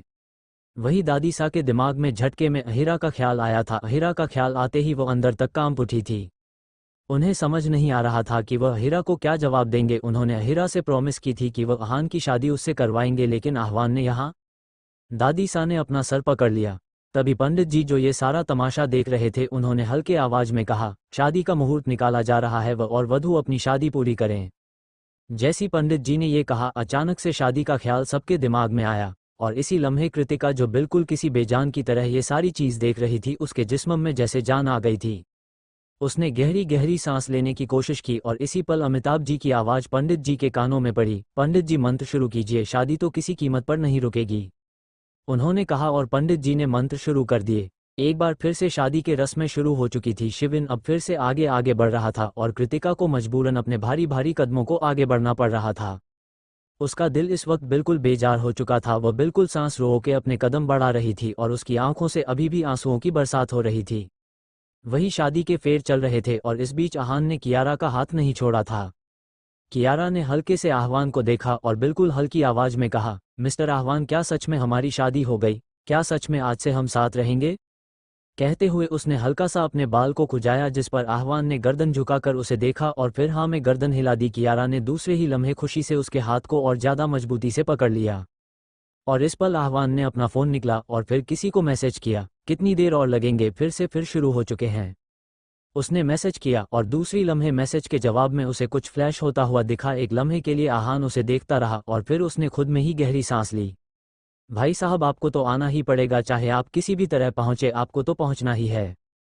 सिर्फ आपके लिए मैंने और कियारा ने इतनी मेहनत की है, अगर आप नहीं आए तो हमारी सारी मेहनत बर्बाद हो जाएगी, उसने खुद से कहा। हाईवे रोड पर इस वक्त वह गाड़ी बेइंतहा तेजी से भागे जा रही थी। उसे ना तो ट्रैफिक का ख्याल था और सामने से आ रही किसी गाड़ी का। वह उसे जिधर से मौका मिलता है उसे गाड़ी को भगाए जा रहा था। उसके चेहरे के एक्सप्रेशन बिल्कुल ठंडे थे, लेकिन माथे से खून बहकर उसके पूरे चेहरे पर फैला था। 7 हाथों से भी ब्लड आ रहे थे। साथ ही साथ उसकी वह सफ़ेद शर्ट पूरी तरह से लाल नजर आ रही थी। लेकिन हैरानी की बात तो ये थी कि इस हालत में वो गाड़ी ड्राइव कैसे कर रहा है, और इस हालात में भी उसका पूरा फोकस सिर्फ और सिर्फ ड्राइव पर था। वही उसके बराबर में बैठा वो लड़का लगातार उसे एक ही चीज़ कहे जा रहा था, अखंड, मैं कह रहा हूं ना, मुझे गाड़ी ड्राइव करने दो, तुम्हें मेरी बात सुनाई नहीं दे रही है? तुम अपनी कंडीशन देख पा रहे हो? तुम अभी किस हालत में हो? उसके बगल में बैठा लड़का बिल्कुल ठीक कंडीशन में था, उससे कुछ नहीं हुआ था, यहाँ तक कि उसे एक खरोच तक नहीं आई थी। आगे जारी है। CH 144 attack on groom. 15 minute के बाद भी फेरे चल रहे थे और इसी बीच पंडित जी ने कहा, अब वधू वर के आगे हो जाएंगे और वह पीछे हो जाएंगे। इसके साथ ही साथ शिविन ने अपना हाथ कृतिका के हाथ पर जकड़ते हुए कृतिका को खुद के आगे कर दिया और खुद कृतिका के पीछे हो गया। अब फेरे चल रहे थे, लेकिन इस बार फेरे में कृतिका आगे आगे थी, जिसके कदमों की रफ्तार बेइंतहा धीमी थी। वह बेहद धीमी रफ्तार के साथ साथ फेरे ले रही थी, जैसे मानो वह अपने दिल को किसी बड़े से समुद्र में डूबाकर बार बार निचोड़ निचोड़ कर निकालती हो। वह कांप रही थी, उसका दिल बेहद बेचैन था। और क्यों था? इसकी वजह वो बहुत अच्छी तरह जानती थी। पंडित जी मंत्र पढ़ रहे थे और इस बीच आहान ने कियारा को देखा और कियारा ने आह्वान को। दोनों के चेहरे पर अब परेशानी उभरने लगी थी। दोनों का चेहरा परेशानी से भर गया था। कियारा ने घबराते हुए आहवान को देखा और फिर कहा, मिस्टर आहवान, आपने तो कहा था कि यह शादी रुक जाएगी, बस हमें कुछ देर तक इसे टालना है, लेकिन शादी नहीं रुक रही है। देखिए, अब छठा फेरा शुरू होने वाला है, अगर ऐसा ही चला रहे तो सातवां फेरा भी हो जाएगा। और कृति, इसके आगे वो कुछ कह पाते कि उससे पहले ही सभी की आंखें जैसे मानो बिल्कुल बर्फ का मुजस्समा बन गई थी। सभी ने अपने कानों पर अपने हाथ को रख लिया और इसी बीच लगातार 2 बंदूक चलने की आवाज़ें उसे पूरे एरिया में गूंज गई। वो मौजूद जितने भी गेस्ट थे सभी हैरानी के साथ सामने देखने लगे। किसी को भी यकीन नहीं हो रहा था कि अभी अभी यहाँ पर बंदूक चली है। बंदूक चलने के साथ ही साथ शिविन मंडप पर गिरा हुआ था। कृतिका एकदम से उसके इस तरह गिरने पर झुक चुकी थी और कृतिका के मुंह से इसके साथ ही साथ एक चीख निकल गई। वही माधव और मिहिका ने जैसे ही शिविन को इस तरह गिरता हुआ पाया, वो दौड़ते हुए उसके करीब बढ़े और इसी पल शिविन की एक और चीख निकली और बंदूक चलने की आवाज़ एक बार फिर से लिविंग में गूंज गई। इस बार बंदूक सीधा शिविन के पैर पर लगा था। सभी ने घबराहट के साथ इस बार बंदूक चलने वाली दिशा में देखा और इसके साथ ही साथ सभी की आंखें हैरानी से और बड़ी हो गई। दूसरे ही लम्हे कियारा ने बिल्कुल एक्साइटमेंट के साथ कहा, हुकुम सा, फाइनली आप आ गए। उसकी आवाज़ में कशिश और खुशी थी। वही अखंड जो इस वक्त अपने हाथ में बंदूक लिए खड़ा था, पीछे से वर्चस्व ने उसे पीठ से थामा हुआ था और अखंड इस वक्त बिल्कुल भी सही हालत में नहीं था। उसके माथे से अभी भी ब्लड आ रहा था और साथ ही साथ उसके पैरों से भी ब्लड आ रहा था। वो इस वक्त बिल्कुल भी सही कंडीशन में नहीं था। वही कृतिका ने जैसे ही अखंड को इस हालत में देखा वो बिल्कुल हैरान रह गई। उसे समझ नहीं आया कि अखंड की हालत ऐसी क्यों है। लेकिन इस पल अखंड ने झटके से वर्चस्व को खुद से दूर धकेला और फिर गुस्से के साथ आगे बढ़कर वह कृतिका की तरफ अपने कदम बढ़ाने लगा। उसके कदमों की रफ्तार बेइंतहा तेज थी, उसके हालात के हिसाब से बहुत तेज थी। वह बहुत तेजी के साथ चलता हुआ सामने आया। उसने एक नज़र डरी हुई कृतिका को देखा जो घूंघट के अंदर थी। इस वक्त उसका क्या हाल था उसके चेहरे से अंदाजा लगाया जा सकता था। वही अखंड ने कृतिका से अपना चेहरा झटका और फिर उसने नज़र झुकाकर तकरीबन में अधमरे हो रहे शिविन को देखा। शिविन के पास इस वक्त मिहिका बैठी हुई थी। मिहिका ने शिविन की हालत को देखकर चिल्लाते हुए अखंड से कहा, हुकुम सा, आप पागल हो गए हैं, आपने किस हक से मेरे बेटे के ऊपर गोली चलाई? मिहिका ने चिल्लाते हुए कहा, जिस पर एक पल के लिए अखंड ठंडी नज़रों के साथ मिहिका को देखता रहा और फिर उसने हल्के से झुककर शिविन के चेहरे पर अपना हाथ रख दिया। झुकने के साथ ही अखंड ने अपने होंठ भींच लिए और कृतिका की नज़र जैसे ही अखंड की पीठ पर पड़ी वो दंग रह गई। अखंड की सफ़ेद शर्ट जगह जगह से फटी हुई थी और उन कच से अखंड की पीठ से रिस रिस कर खून आ रहा था। वही उसके साथ ही साथ वह जैसे ही शिवीन के चेहरे को हटाने को हुआ कि मिहिका का चेहरा डर से कांपने लगा। माधव जो पीछे खड़े थे वह तुरंत आगे की तरफ लपके और उन्होंने अखंड का हाथ पकड़ते हुए कहा, हुकुम सा, ये क्या कह रहे हैं आप? आपको हमारे खानदान के रस्म के बारे में पता है ना कि शादी से पहले दूल्हा और दुल्हन सहरा नहीं हटाते और अभी शादी पूरी नहीं हुई है। उनके जवाब में अखंड एक पल के लिए ठंडी नज़रों से उन्हें देखता रहा और फिर दूसरे ही लम्हे वह खड़ा हो गया। उसके खड़े होने के साथ ही साथ मिहिका ने एक गहरी सांस भरी। इस बीच सभी ने इस चीज़ को गौर कर लिया था कि भले ही शिविन को 3-3 गोलियां लगी है लेकिन वह चिल्ला नहीं रहा था। और इस बीच अखंड 2 कदम पीछे हुआ और उसने एक जोरदार लात सीधा शिविन को मारा। अगले ही लम्हे इस बार शिविन की बेहद दर्दनाक चीख निकल गई। शिविन चिल्लाया और थोड़ा सा पीछे की तरफ फिसल गया और इसके साथ ही साथ अखंड ने कृतिका का हाथ पकड़ा और फिर पंडित की तरफ देखा। पंडित के चेहरे का रंग बेहद सफ़ेद था और बाकी के घर वाले बिल्कुल किसी बर्फ की तरह खड़े ये सारा तमाशा देख रहे थे। जैसे ही अखंड ने कृतिका का हाथ पकड़ दूसरे ही पल कृतिका को महसूस हुआ जैसे उसकी जान निकल गई है। लेकिन तभी अखंड ने दूसरे हाथ से उसके और शिविन के बंधे हुए गठबंधन को खींचा और कृतिका के सर से घूंघट सरकता हुआ सीधा जमीन में गिर गया। कृतिका ने कस पर अपनी आंखें मिच ली और एक पल के लिए अखंड कृतिका को इस तरह दुल्हन की रूप में देखता रह गया और इसी पल उसने पंडित जी की तरफ देखकर बेहद कर आवाज में कहा, पंडित, मंत्र पढ़ो। ये सुन पंडित ने बेहद हैरानी से उसे देखा और इस बार अखंड और मजबूती से कृतिका को पकड़ा और फिर चिल्लाते हुए कहा, मैंने कहा मंत्र पढ़ो। और इस पल कृतिका की सांस और ज्यादा उसके हलक में अटक गई। पंडित ने मंत्र का पहला शब्द पढ़ा कि इसी पल दादा सा आगे की तरफ बढ़े और बेहद गुस्से से चिल्लाए, हुकुम सा, पागल हो गए हैं? ऐसे कैसे वो मंत्र पढ़ेंगे? अभी कृतिका और शिविन की शादी थी, आप ऐसे बीच में शादी नहीं कर सकते। और आपकी ये हालत, ये कैसे हुई? ये सुन अखंड ने सर्द नज़रों से दादा सा को देखा और फिर अधमरे हालात में पड़े हुए शिविन को देखा। इसके साथ ही साथ उसके चेहरे पर एक स्माइल आ गई। उसने स्माइल के साथ वहां के पूरे माहौल का जायजा लिया और फिर सार्कास्टिक होते हुए कहा, ओ रियली दादा सा, शिविन और छोटी गिलहरी की शादी हो रही थी लेकिन मुझे तो यहाँ कोई शिविन नज़र नहीं आ रहा, क्या आपको नज़र आ रहा है? कहते हुए उसने खुद के चेहरे पर कन्फ्यूजन भरे भाव लाए और फिर चारों तरफ अपनी नज़रों को घुमाकर देखने लगा। वही उसके इस सवाल पर एक पल के लिए सभी बेहद हैरान रह गए। उन्होंने अधमरे हालत में पड़े हुए शिविन को देखा और फिर कहा, क्या आपका दिमाग खराब हो गया है? आपने अभी जिस पर बंदूक चलाई है वही शिविन है? लेकिन मुझे तो नहीं लगता, अखंड ने बेफिक्री से कहा और पंडित की तरफ पलटा। इसके साथ ही साथ पंडित जी के चेहरे पर एक बार फिर से डर वाला भाव आ गया और इस बार उन्होंने मंत्र पढ़ना शुरू किया। लेकिन इसी पल अमिताभ जी ने पंडित जी को देखा और फिर तुरंत आगे बढ़कर कृतिका का हाथ पकड़कर अपनी तरफ खींचते हुए कहा, कोई शादी नहीं होगी यहाँ, कोई शादी नहीं होगी, चले जाइए यहाँ से आप सब। और हुकुम सा, आपने आज जो किया है ना, बहुत बुरा किया है, आपको इसका खामियाजा तो भुगतना पड़ेगा। आपने हमारी नातिन की जिंदगी बर्बाद कर दी है, वो इन सब की हकदार नहीं थी। अखंड के चेहरे पर और ज्यादा सर्द हो गए। उसने कर नजरों से उन्हें देखा और सीधा उनके सामने आकर खड़ा हो गया। इसके साथ ही वो सीधा घुटनों के बल अमिताभ जी के सामने बैठ गया। सभी एक पल के लिए उसे इस तरह देखकर बिल्कुल दंग रह गए। वही अखंड ने अपना हाथ आगे बढ़ाया और अमिताभ जी के हाथ को अपने हाथ में ले लिया। इसके साथ ही उसने बेहद सर्द आवाज में कहा, नाना सा, मैं नहीं जानता मैं क्या कर रहा हूँ, लेकिन मैं आज आपके सामने आपके कदमों में झुककर अपनी मोहब्बत मांग रहा हूँ। मुझे उससे शादी करने दीजिए वरना मैं मर जाऊंगा। कहते हुए वो उन्हें देखने लगा। वो किस जगह घुटनों के बल बैठा था, वहां भी उसके घुटनों से गिरने वाला खून फर्श में फैल रहा था।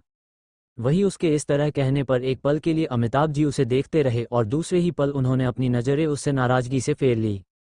मैं आपको हरगिज माफ नहीं कर सकता। और इसके साथ ही वो तेजी से खड़ा हुआ और पलट गया। कुछ पलों के बाद ही वो मंडप में खड़ा था। वह ज्यादा चल भी नहीं पा रहा था, लेकिन इस पल उसके चेहरे के भाव बिल्कुल नहीं बदल रहे थे। कृतिका ने उसकी आंखों को घूमता हुआ महसूस कर लिया था। अमिताभ जी ने कृतिका को पीछे खींच लिया था और कृतिका अब उनके पीठ के पीछे खड़ी थी। वो बिल्कुल उनके पीछे डर से सिमटी हुई थी। जिस तरह उसने अखंड को शिविन के ऊपर गोली चलाते हुए देखा, वो अखंड से बीबीसी बेहद डर गई थी। उसका पूरा शरीर कांप रहा था और चेहरे में पसीने छलक रहे थे। तभी अखंड आगे बढ़ा और उसने अमिताभ जी को बहुत ठंडा अंदाज में देखते हुए कहा, नाना सा, मैं अभी भी आपके आगे अपनी मोहब्बत की भीख मांगता हूँ। प्लीज़ मुझे चुपचाप शादी करने दीजिए वरना खामखा मुझे जबरदस्ती करनी पड़ेगी।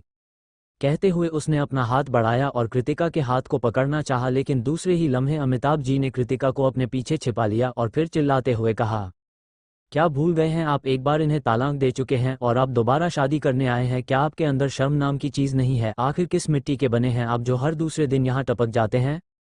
हुकुम सा, अभी भी मैं आपको कह रहा हूँ, इन सारे मामलों से पीछे हट जाए, इससे आपका कोई फ़ायदा नहीं होने वाला। मुझे फ़ायदा चाहिए भी नहीं, मुझे बस छोटी गिलहरी चाहिए, अखंड ने उसी अंदाज में कहा। और एक पल के लिए अमिताभ जी उसे देखते रहे। माधव और मिहिका अभी तक शिविन को ही देख रहे थे। उनके अंदर तो जैसे इस वक्त हिलने की भी ताकत नहीं थी। वह बिल्कुल बेजान लाश की तरह अपनी जगह पर खड़े थे। उनके चेहरे पर डर, घबराहट, पसीने, परेशानी सब कुछ थी। और शिविन दर्द से तड़प रहा था। वहां मौजूद जितने भी गेस्ट थे सभी की आंखें इस वक्त बड़ी थी। उन लोगों के लिए ये ड्रामा किसी मूवी सीन से कम नहीं था, जिनका जायजा वो बेहद आराम से ले रहे थे। और मीडिया रिपोर्टर इन सारी चीज़ों को अपने कैमरे में कैप्चर करके पब्लिक में लाइव टेलीकास्ट कर रही थी। इस वक्त यहाँ हो रही यह तमाशा वाली शादी पूरे मीडिया में फैली हुई थी। और इस बीच मीडिया इन सारी चीज़ों को लाइव टेलीकास्ट, इससे रिलेटेड पोस्ट पर तरह तरह के कमेंट्स आ रहे थे। क्योंकि हर किसी को मालूम था अखंड प्रताप सिंह ने अपनी पहली पत्नी को तलाक दे दिया है और वह अब हानिया माथुर के साथ शादी करने वाला है। लेकिन यहाँ का नज़ारा कुछ और था। यहाँ अखंड प्रताप सिंह की पहली पत्नी की शादी हो रही थी, लेकिन उसकी एंट्री बिल्कुल किसी हॉलीवुड विलेन की तरह हुई थी जिसने हीरो को मार गिराया था और हीरोइन बेबसी के अलम में डूबी भी हुई थी। इस वक्त मीडिया की नज़रों में अग्रवाल फैमिली किसी कंजर्वेटिव फैमिली से कम नहीं नजर आ रही थी।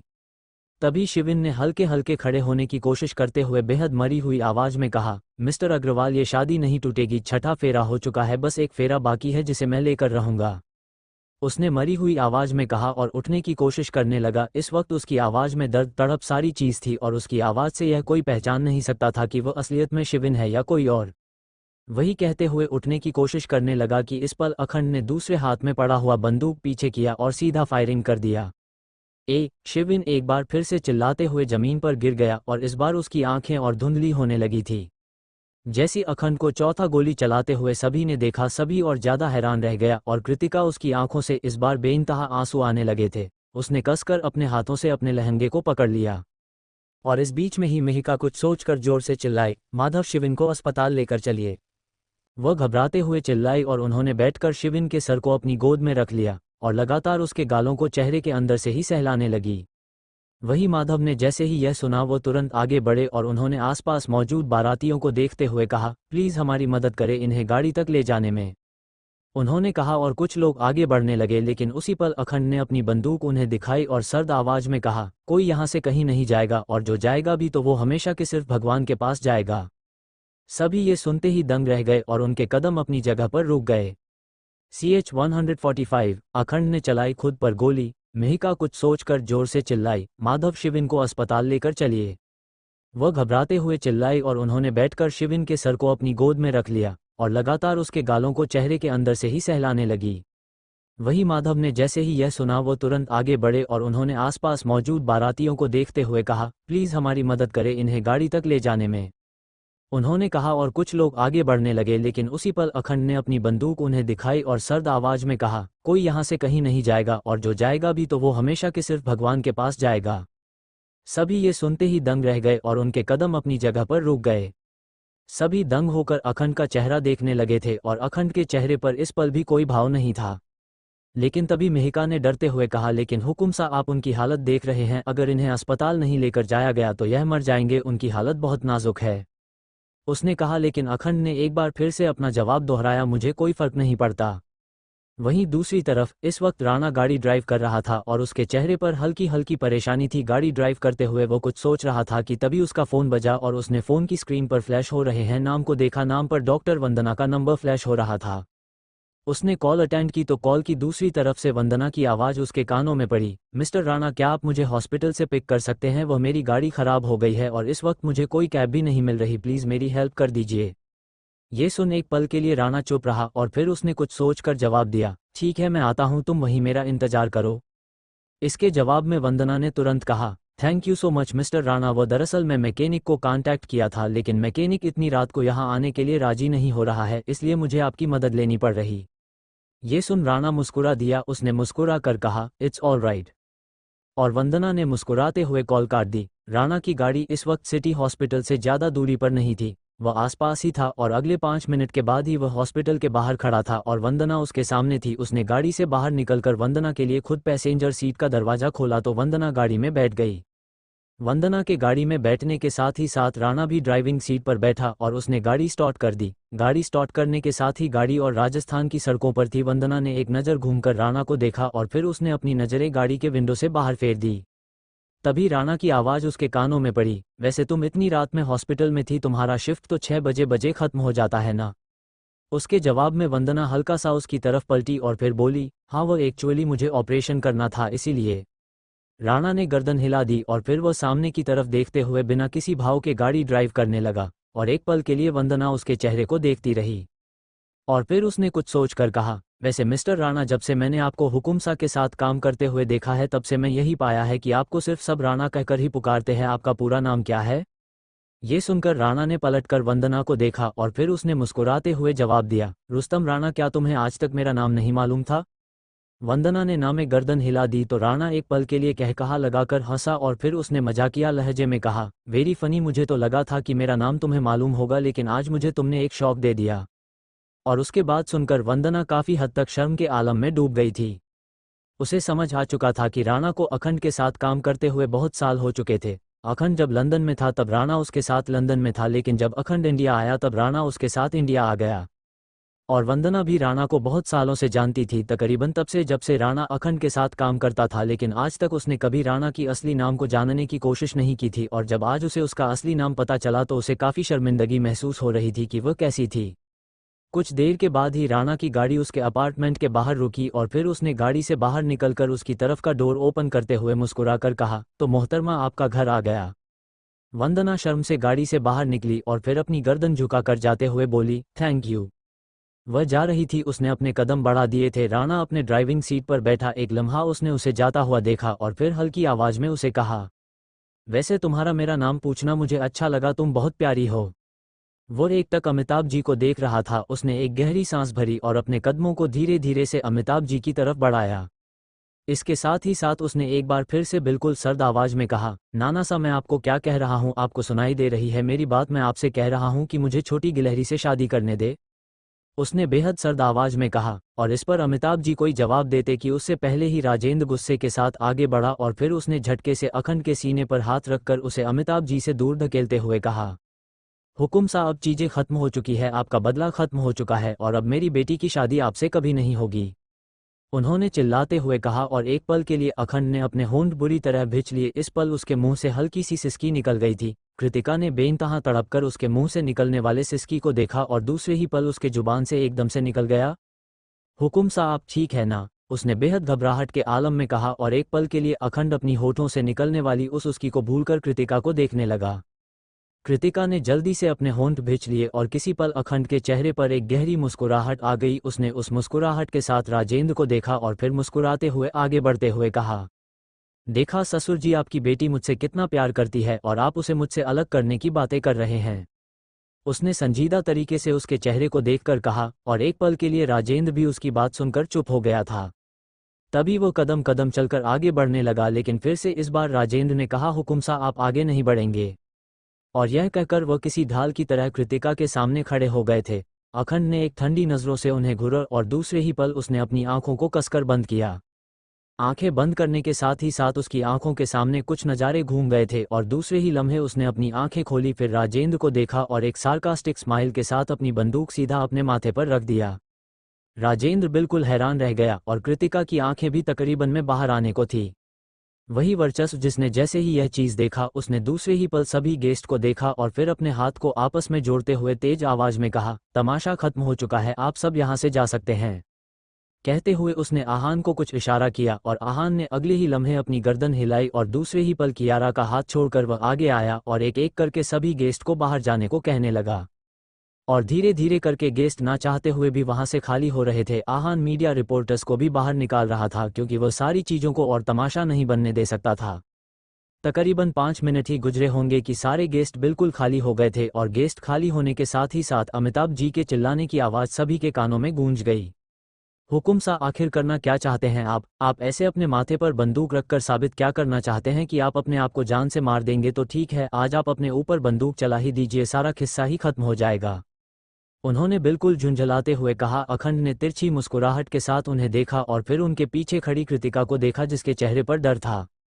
वह घूंघट में नहीं थी जिस वजह से उसके चेहरे का डर अखंड साफ साफ देख सकता था और उसके चेहरे के डर को देखकर उसके चेहरे पर स्माइल आ गई। उसने बंदूक की सेफ्टी ट्रिगर हटाई और फिर हल्के आवाज में कहा, तो नाना सा, आप एक बात कान खोलकर सुन लीजिए, आपकी उस नातिन को मेरी हल्की सी सिसकी से भी फर्क पड़ता है और अगर इस वक्त मैं अपनी जान ले ली तो सोचिए उसे कितना फर्क पड़ेगा।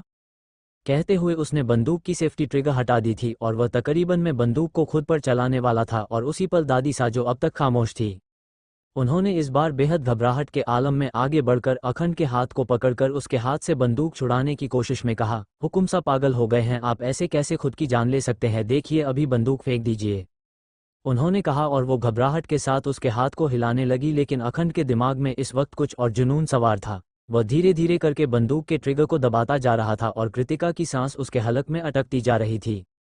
और इस बार दादा सा गुस्से से आगे बढ़े और उन्होंने एकदम से अखंड को कॉलर से पकड़ा और एक जोरदार तमाचा उसके गाल पर दे मारा। चटाक! अखंड का चेहरा एक तरफ झुक गया और उसका हाथ नीचे की तरफ सरक गया, लेकिन उसके चेहरे की मुस्कुराहट अभी भी बरकरार थी। उसने अपने एक हाथ को अपने गाल पर रखा और उसी पल कृतिका बेचैनी से एक कदम आगे आए। हुकुम सा, उसने तेज आवाज में कहा, लेकिन वह आगे बढ़ पाती कि उससे पहले ही राजेंद्र ने उसकी कलाई को पकड़ लिया। कृतिका अपनी जगह पर थम गई और दादा सा ने गुस्से से उसके कॉलर को पकड़कर झंझोड़ते हुए कहा, हुकुम सा, और फिर चाहते क्या है आप? क्या आप चाहते हैं कि आप इस वक्त खुद को खत्म कर ले, इसके साथ ही साथ हमारा पूरा खानदान खत्म हो जाए? क्योंकि आपको अच्छी तरह से मालूम है आप हमारे खानदान के लिए क्या है। आपके बिना ना आपकी दादी सा जिंदा रह पाएगी और ना हम जिंदा रह पाएंगे। हमने पहले ही आपके बाबा को खो दिया है, क्या अब हम आपको भी खो दें?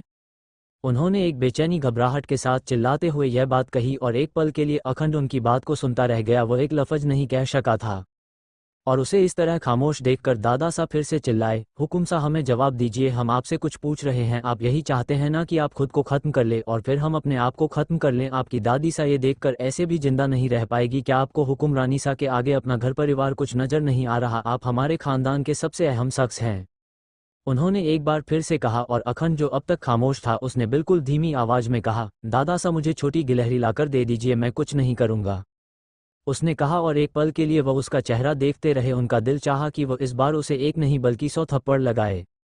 वह ढीठ था, वह बेइंतहा ढीठ था और उसने अपने ढीठपने को यहाँ पर साबित कर दिया था। वह जिद्दी था, बहुत जिद्दी था, अपनी जिद्दीपन को भी उसने साबित कर दिया था और उसकी जीत थी कृतिका। वो कुछ पलों के लिए खामोश था कि इस बार दादीसा ने आगे बढ़कर दादासा को अखंड से खींचा और फिर खुद अखंड को गले लगाकर रोते हुए बोली, हुकुम सा मत कीजिए, ये सब क्यों तड़पा रहे हैं आप हमें रोज रोज जहन्नम की आग में जला रहे हैं। हुकुम सा मत कीजिए, हम आपको इस तरह तकलीफ में नहीं देख सकते हैं। आपको नजर आ रहा है आपका पूरा चेहरा इस वक्त खून से भरा हुआ है, आपकी पीठ से खून रीश रहा है, आपके घुटनों से खून निकल रहे हैं, आपको बंदूक की गोली भी लगी हुई है, लेकिन इस पल हम इतने बेबस है कि आपको हॉस्पिटल तक नहीं लेकर जा सकते। क्यों? वो बेबसी सिर्फ आपने जाहिर की है। हुकुम सा, अगर आपने एक बार हुक्मरानी सा को तौबा कर दिया तो उन्हें तौबा कर दीजिए। क्यों उन्हें अपनी ज़िंदगी में वापस लाने पर तुले हुए हैं? हुकुम सा, सच कह रहे हैं, आप जैसा कहेंगे हम वैसा करेंगे, हम आपकी एक बात नहीं टालेंगे, लेकिन ये सब खत्म कर दीजिए। चलिए हमारे साथ घर और सुकून से रहिए। आप ऐसा समझिए जैसे कभी आपकी ज़िंदगी में कोई कृतिका थी ही नहीं। अखंड की पकड़ उसके बंदूक में मजबूत हो गई। उसने अपने हाथ को आगे बढ़ाया और फिर दादीसा को खुद से दूर धकेलते हुए अपने माथे पर गन को पॉइंट करते हुए कहा, तो ठीक है दादीसा, आज से आप ये भी भूल जाइए कि आपकी ज़िंदगी में कोई अखंड प्रताप सिंह नाम का आदमी भी था जो अपनी मोहब्बत के आगे हार गया। मैं हार गया दादीसा, मैं बिल्कुल हार गया। दादीसा का दिल एकदम धक सा रह गया। छाटाक, और इस पल बंदूक चलने की आवाज़ पूरे पैलेस में जैसे गूंज कर रह गई। कृतिका अपनी जगह से दौड़ती हुई आगे बढ़ी और वह जोर से चिल्लाई, हुकुम सा। आगे जारी है। 146 विवाह संपन्न हुआ। आपको बंदूक कैसी लगी हुई है, लेकिन इस पल हम इतने बेबस है कि आपको हॉस्पिटल तक नहीं लेकर जा सकते। क्यों? तो वह भी सिर्फ आपकी वजह से।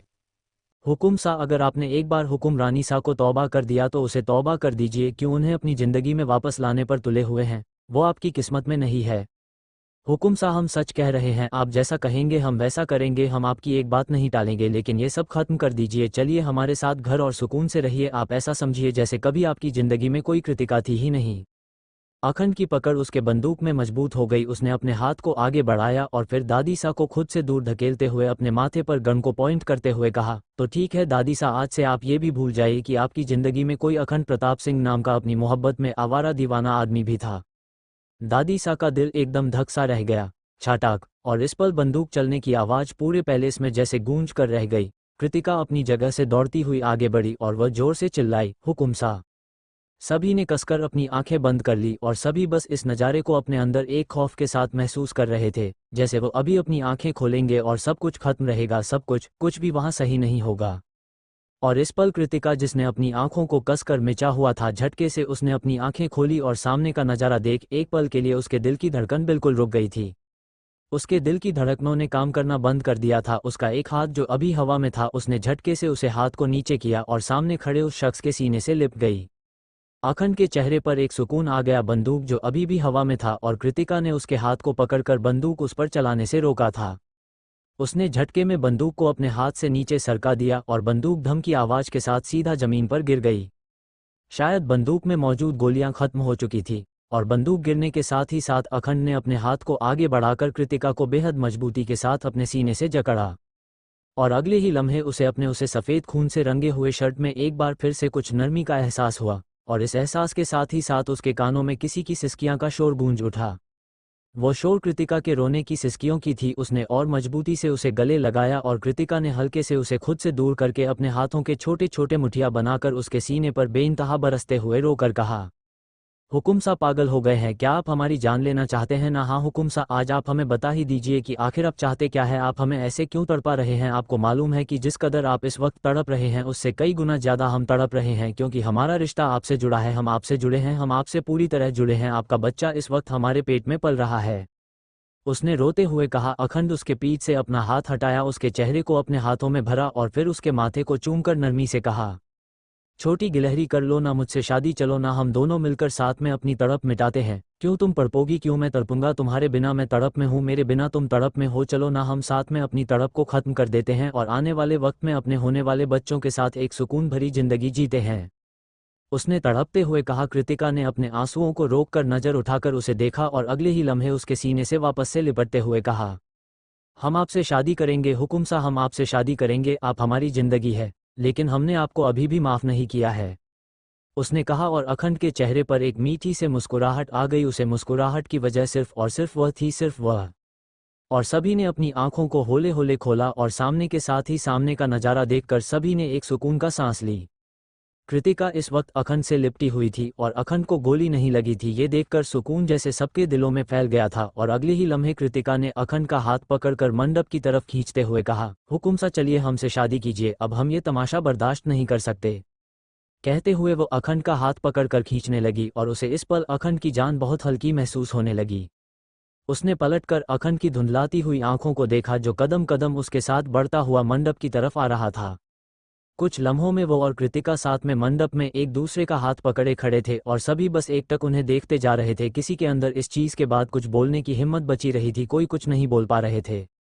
वहां अब सिर्फ और सिर्फ अग्रवाल खानदान, राजपूताना खानदान और मेहिका माधव और अधमरे हालत में गिरा हुआ शिविन मौजूद था। शिविन बेहोश हो चुका था, वो अब होश में नहीं था और बाकी की बरातिया को भी आह्वान और वर्चस्व ने मिलकर भेज दिया था क्योंकि वह घर के मामलात को और ज्यादा तमाशा नहीं बनना चाहते थे। कृतिका अखंड का हाथ पकड़े हुए मंडप पर खड़ी थी। इस पल अखंड कुछ नहीं कह रहा था और कृतिका ने पंडित जी को देखा जो खौफ से भरे हुए थे। उसने अखंड के हाथ को और ज्यादा मजबूती से पकड़ते हुए कहा, पंडित जी मंत्र शुरू कीजिए, आज हम पूरी तरह से हुकुम सा से शादी करेंगे और पूरी तरह से आज हम उनके हो जाएंगे, इस बार हमारे बीच कोई नहीं आएगा। उसने कहा और अखंड ने अपनी आंखों को बेहद मशक्कत के साथ पूरा खोला, फिर कृतिका को देखा और फिर पंडित जी ने मंत्र पढ़ने शुरू कर दिए। सभी बस एकटक उन्हें देख रहे थे, कोई कुछ नहीं कह रहा था। पंडित जी मंत्र पढ़ते जा रहे थे और अखंड धीमे धीमे कदमों से कृतिका के साथ फेरे लेता जा रहा था। कृतिका अखंड के पीछे थी और अखंड उसके आगे था। कृतिका की नज़रें अखंड की पीठ पर थी जहां से उस सफ़ेद शर्ट से सिर्फ और सिर्फ खून रिस्क कर रहा था।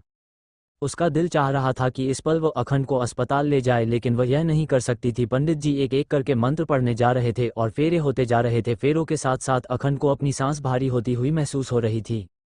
वही वर्चस्व जो अब तक बिल्कुल किसी बुत की तरह खड़ा था, इस बार वह दादा सा के पास आया। उसने उसके हाथ को पकड़ा और फिर कहा, दादा सा मुझे आपसे कुछ बात करनी है, प्लीज़ मेरे साथ लिए।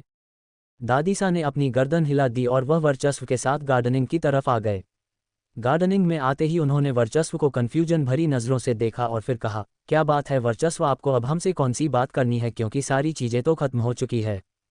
ये सुनते ही वर्चस्व ने तुरंत अपनी गर्दन ना में हिलाई और फिर कहा, नहीं दादा सा, अभी कुछ खत्म नहीं हुआ है, बल्कि मुझे आपको बहुत ज़रूरी बात बतानी है। आपको मालूम है कि परसों से अखंड कहाँ गया था? जैसे ही उसने ये कहा, एक पल के लिए दादा सा के चेहरे का रंग बदल गया। उन्होंने बदले हुए रंगत के साथ वर्चस्व को देखा और फिर अपने कंधे उछालते हुए कहा, क्या बात है वर्चस्व, ठीक है ना? इसके जवाब में वर्चस्व हल्का सा मुस्कुराया और फिर उसने कहा, दादा सा सब ठीक तो नहीं है, लेकिन सब ठीक हो जरूर जाएगा। और कहते हुए उसने दादा सा को कुछ कहा। दादा सा के चेहरे का रंग पूरी तरह से बदल गया। वह बेयकीनी के साथ बस उसका चेहरा देखते रहे और वर्चस्व भी बिना किसी भाव के उन्हें देखता रहा। कुछ ही पलों में वो दोनों साथ में अंदर आए, लेकिन अब उन दोनों के चेहरे के रंगत बदल चुके थे। दोनों ने सामने मंडप पर भी देखा जहां पर शायद 5वां फेरा चल रहा था। इस बीच अब कृतिका अखंड के आगे थी और अखंड कृतिका के पीछे था। दोनों के हाथ अभी भी आपस में उलझे हुए थे और पंडित जी लगातार मंत्र पढ़ने जा रहे थे। थोड़ी देर के बाद ही फेरे खत्म हुए और फेरे खत्म होने के साथ ही पंडित जी ने कहा, अब वर और वधू मंडप पर बैठ जाएंगे। दोनों साथ में मंगल पर बैठे और इस पल अखंड ने अपने दूसरे हाथ से अपना सर पकड़ लिया। कृतिका ने घबराहट के साथ उसे देखा और तभी पंडित जी ने सिंदूर का डिब्बा उनकी तरफ बढ़ाते हुए कहा, अब वर वधू की मांग भरेंगे। और ये लम्हा था जब कृतिका का दिल बेहद जोरों से धड़कने लगा। उसे अपनी पहली शादी बेख्तियार याद आई थी। जिस पल उसने खुद से अपनी मांग भरी थी, वह एक ऐसी दुल्हन थी जिसने अपनी मां खुद भरी थी। लेकिन आज सब कुछ अलग था। तब उसके सपने के मुताबिक था, लेकिन बस फर्क इतना था कि उसके सपने उस तरह से पूरे नहीं हुए थे जिस तरह से वह चाहती थी। अखंड ने सिंदूर की डिब्बी को अपने हाथ में लिया। उसके अंदर इतनी हिम्मत नहीं थी कि वह चुटकी में सिंदूर लेकर और कृतिका की मांग में भर सके। और इसके साथ ही साथ उसने दूसरे हाथ से उसके डिब्बी को उठाया और फिर सीधा पूरा डब्बा सिंदूर उसके मांग में उड़ेल दिया। कृतिका ने अपनी आंखें बंद कर ली और पूरा सिंदूर उसकी मांग, माथे, नाक और गालों पर गिरा। अखंड का दिल और भारी हो गया था और इस पर पंडित जी ने मंगलसूत्र बढ़ाया और फिर कहा, वर वधू को मंगलसूत्र पहनाएंगे। कहते हुए उन्होंने मंगलसूत्र बढ़ाया। अखंड ने धुंधलाती नजरों से मंगलसूत्र को देखा और अपना हाथ आगे बढ़ाकर मंगलसूत्र को अपने हाथ में ले लिया। और इसके साथ ही साथ उसने कृतिका को देखा जो अभी भी अपनी आंखों को बंद किए हुए थे। और फिर इस पल उसने आगे बढ़कर कृतिका के गले में मंगलसूत्र पहना दिया। अमिताभ जी ने कसकर अपनी आंखें मिच ली और राजेंद्र के चेहरे पर एक मुस्कुराहट आ गई। उसने मुस्कुराहट के साथ उन्हें देखा और खुद में कहा, अखंड प्रताप सिंह, तुम्हारी कमजोरी मुझे मिल गई। और इसी पल पंडित जी की आवाज सभी के कानों में पड़ी, विवाह संपन्न हुआ, आज से आप दोनों पति पत्नी हुए। और इसके साथ ही साथ अखंड की हल्की आवाज पंडित जी की कानों में गूंज गई, no Pandit ji you are wrong, हम दोनों पिछले 7 महीने से पति पत्नी है। कृतिका ने अखंड का चेहरा देखा लेकिन कुछ कहा नहीं। और इसके साथ ही साथ पंडित जी ने एक बार फिर से उन्हें देखकर कहा, अब आप दोनों बड़ों का आशीर्वाद ले ले। जैसे ही पंडित जी ने ये कहा, कृतिका ने अखंड का चेहरा देखा और अखंड ने कृतिका का हाथ पकड़कर उसे खड़ा कर दिया। उसके साथ ही साथ वह भी खड़ा हो चुका था और फिर दोनों होले होले कदमों से आगे बढ़ने लगे और अखंड कृतिका साथ में सीधा दादी सा और दादा सा के करीब पहुंचे। अखंड हल्का सा झुका, कृतिका भी झुकी, दोनों ने दादी सा दादा सा के पैर छुए और दादी सा ने नरमी के साथ दोनों के सर पर अपना हाथ रखा, दादा सा ने भी दोनों के सर पर अपना हाथ रखा और फिर एक साथ उन्हें आशीर्वाद दिया, सदा खुश रहो और सबकी बुरी नजरें अब आपसे हमेशा के लिए दूर हो जाए। दोनों मुस्कुराए, दोनों खड़े हुए और फिर दोनों ने कदम अपने अमिताभ जी की तरफ बढ़ा दिए। उसके बाद दोनों एक साथ अमिताभ जी के पैरों के पास झुके। एक पल के लिए अमिताभ जी ने अपना हाथ नहीं उठाया और दूसरी ही पल उन्होंने अपना एक हाथ दोनों के सर पर रखा और फिर बेहद नर्म अंदाज में, सदा खुश रहो। दोनों मुस्कुरा दिए। उसके बाद उन्होंने रोनित जी, अलका जी का आशीर्वाद लिया और फिर राधिका जी का आशीर्वाद लिया। लेकिन जैसे ही कृतिका राजेंद्र के पास रुकी, अखंड अपनी जगह पर थम गया। वह राजेंद्र के कदमों में नहीं झुक सकता था, हरगिज नहीं। वो उसके बाप का कातिल था, वो उसके कदमों में कैसे झुक सकता था? कृतिका ने नजर फेर कर अखंड को देखा जो अपनी जगह पर बूंद बने खड़ा था। फिर उसने राजेंद्र को देखा जो बेहद घमंड के साथ खड़ा था। इस वक्त राजेंद्र वाधवा खुद को दुनिया का सबसे खुशनसीब इंसान समझ रहे, आशीर्वाद लेने के लिए ही सही, लेकिन अखंड प्रताप सिंह उसके कदमों में झुकने वाला था। कृतिका ने हल्का सा अखंड के बाजू को खींचते हुए कहा, हुकुम सा बाबा का आशीर्वाद ले। अखंड ने उसे देखा और उसने अपने कदम पीछे लेने चाहे, लेकिन कृतिका ने मजबूती से उसका हाथ पकड़ लिया और इसके साथ ही वह राजेंद्र का आशीर्वाद लेने के लिए एकदम से झुक गई। अखंड ने उसे देखा और फिर उसने उसके हाथ को छोड़ दिया। कृतिका ने हैरानी से अखंड को देखा, वह राजेंद्र का आशीर्वाद लिए बिना खड़ी हो चुकी थी और अखंड अब मिहिका और माधव के पास खड़ा था। मिहिका और माधव ने जैसे ही अखंड को वहां देखा, एक पल के लिए उनका पूरा शरीर कांप उठा, लेकिन अखंड बिना किसी भाव के झोंका और उसने शिविन के चेहरे पर अपना हाथ रख दिया। इसके साथ ही साथ मिहिका ने एकदम से कहा, हुकुम सा हमें हॉस्पिटल जाने दीजिए। लेकिन वह अपनी बात पूरी कर पाती कि उससे पहले ही अखंड ने झटके के साथ उसका शहरा हटा दिया और एक पल के लिए सभी चेहरे के पीछे शख्स को देखकर बिल्कुल हैरान रह गए। उन्हें अपनी आंखों पर यकीन नहीं हुआ। आगे जारी है। 147 आप अलग कमरे में सोएंगे। अखंड ने उसे देखा और उसने अपने कदम पीछे लेने चाहे, लेकिन कृतिका ने मजबूती से उसका हाथ पकड़ लिया और इसके साथ ही वह राजेंद्र का आशीर्वाद लेने के लिए एकदम से झुक गई। अखंड ने उसे देखा और फिर उसने उसके हाथ को छोड़ दिया। कृतिका ने हैरानी से अखंड को देखा, वह राजेंद्र का आशीर्वाद लिए बिना खड़ी हो चुकी थी और अखंड अब मिहिका और माधव के पास खड़ा था। कृतिका जानती थी वह शख्स कभी भी राजेंद्र वाधवा के सामने नहीं झुकेगा, और वाकई में वह नहीं झुका था। मिहिका और माधव ने जैसे ही अखंड को वहां देखा, एक पल के लिए उनका पूरा शरीर कांप उठा, लेकिन अखंड बिना किसी भाव के झोंका और उसने शिविन के चेहरे पर अपना हाथ रख दिया। इसके साथ ही साथ मिहिका ने एकदम से कहा, हुकुम सा हमें हॉस्पिटल जाने दीजिए। लेकिन वह अपनी बात पूरी कर पाती कि उससे पहले ही अखंड ने झटके के साथ उसका शहरा हटा दिया और एक पल के लिए सभी चेहरे के पीछे शख्स को देखकर बिल्कुल हैरान रह गए। उन्हें अपनी आंखों पर यकीन नहीं हुआ। कृतिका ने कंफ्यूजन से उस चेहरे के पीछे मौजूद इंसान को देखा और इसी पल अखंड हल्का सा नीचे झुका और उसने उस इंसान के कॉलर को पकड़ लिया।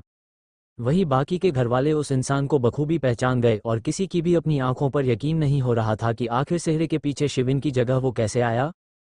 और इसी पल अखंड ने चिल्लाते हुए कहा, रणविजय रावत, तुम्हारी इतनी हिम्मत, तुम मेरी बीवी से शादी कर सको। कहते हुए उसने एक जोरदार मुक्का सीधा उस अधमरे हालत में पड़े हुए रणविजय को मारा। और इसके साथ ही साथ उसने मिहिका और माघवा को देखा जो डर से कांप रहे थे। वो अपनी जगह से खड़ा हुआ और बंदूक सीधा इस बार रणविजय की तरफ तान दिया। उसका दिल चाह रहा था कि वो अभी के अभी उसे गोली मार दे, उसे जान से मार दे। आखिर कैसे इस इंसान ने सोच लिया कि वो कृतिका से शादी कर लेगा, उसकी छोटी गिलहरी से, उसकी बीवी से। लेकिन जैसे ही वो बंदूक लेकर खड़ा हुआ, हैरान अमिताभ जी तुरंत उसे रोकते हुए बोले, हुकुम सा ये सब क्या है? और ये तो हमारे सीएम साहब का बेटा है ना, तो फिर ये मंडप में कैसे आए? इसके जवाब में अखंड ने तीखी मुस्कुराहट के साथ उन्हें देखा और फिर वापस से अपनी नज़रें दूसरी ओर घुमाते हुए कहा, तो नाना सा आप मुझे गलत ठहरा रहे थे, लेकिन ज़रा सोचिए, अगर आज मैं यहाँ नहीं आता तो छोटी गिलहरी शादी कोई शिविन शाह से नहीं बल्कि इस रणविजय रावत से होती। क्यों? तो ये सिर्फ एक बदला है, क्यों ससुर जी? कहते हुए उसने राजेंद्र को देखा। राजेंद्र के चेहरे की हवाएं पहले ही उड़ी हुई थी। वही उसने जैसे ही राजेंद्र का नाम लिया, सभी एक पल के लिए हैरानी से राजेंद्र को देखने लगे। राजेंद्र ने कसकर अपने होठ भींच लिया और उसी पल अमिताभ जी ने कुछ सोचते हुए कहा, ये आप क्या कह रहे हैं हुकुम सा? और इन सब ने राजेंद्र का क्या हाथ फिर रणविजय? इसके जवाब में अखंड कुछ कहता कि उससे पहले ही किसी की आवाज़ सबके कानों में गूंज उठी, हुकुम सा शुक्रिया, अपने कृति की जिंदगी तबाह होने से बचा ली। जैसे ही सभी ने इस आवाज की तरफ देखा, हौंफता हुआ रुद्राक्ष खड़ा था। रुद्राक्ष की बात सुनकर सभी और दंग रह गए। वही रुद्राक्ष आगे आया और उसने सबकी तरफ देखकर हौंफते हुए कहा, नाना सा, अगर आज सही वक्त पर मुझे सब पता नहीं चल पाता तो कृति की जिंदगी बर्बाद हो जाती। सभी ने कंफ्यूजन से रुद्राक्ष को देखा और तभी अमिताभ जी ने कंफ्यूजन से कहा, आप क्या कह रहे हैं रुद्र? हमें कुछ समझ नहीं आ रहा है।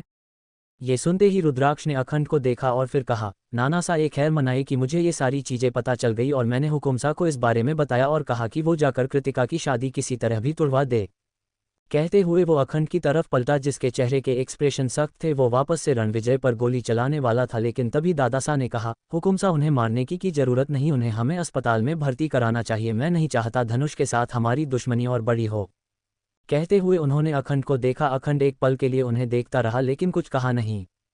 राजेंद्र ने सबका पॉइंट खुद पर से हटा हुआ महसूस करके एक सुकून की सांस ली।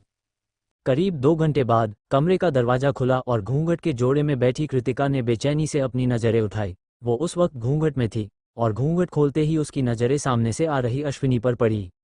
अश्विनी को देखते ही कृतिका ने कुछ रहते की सांस ली और तभी अश्विनी उसकी तरफ बढ़ते हुए बोली, भाभी सा, मैं आपको दूध का ग्लास देने आई थी। वो आज आपकी शादी की पहली रात है तो आप इसे भाई सा को अपने हाथों से देना।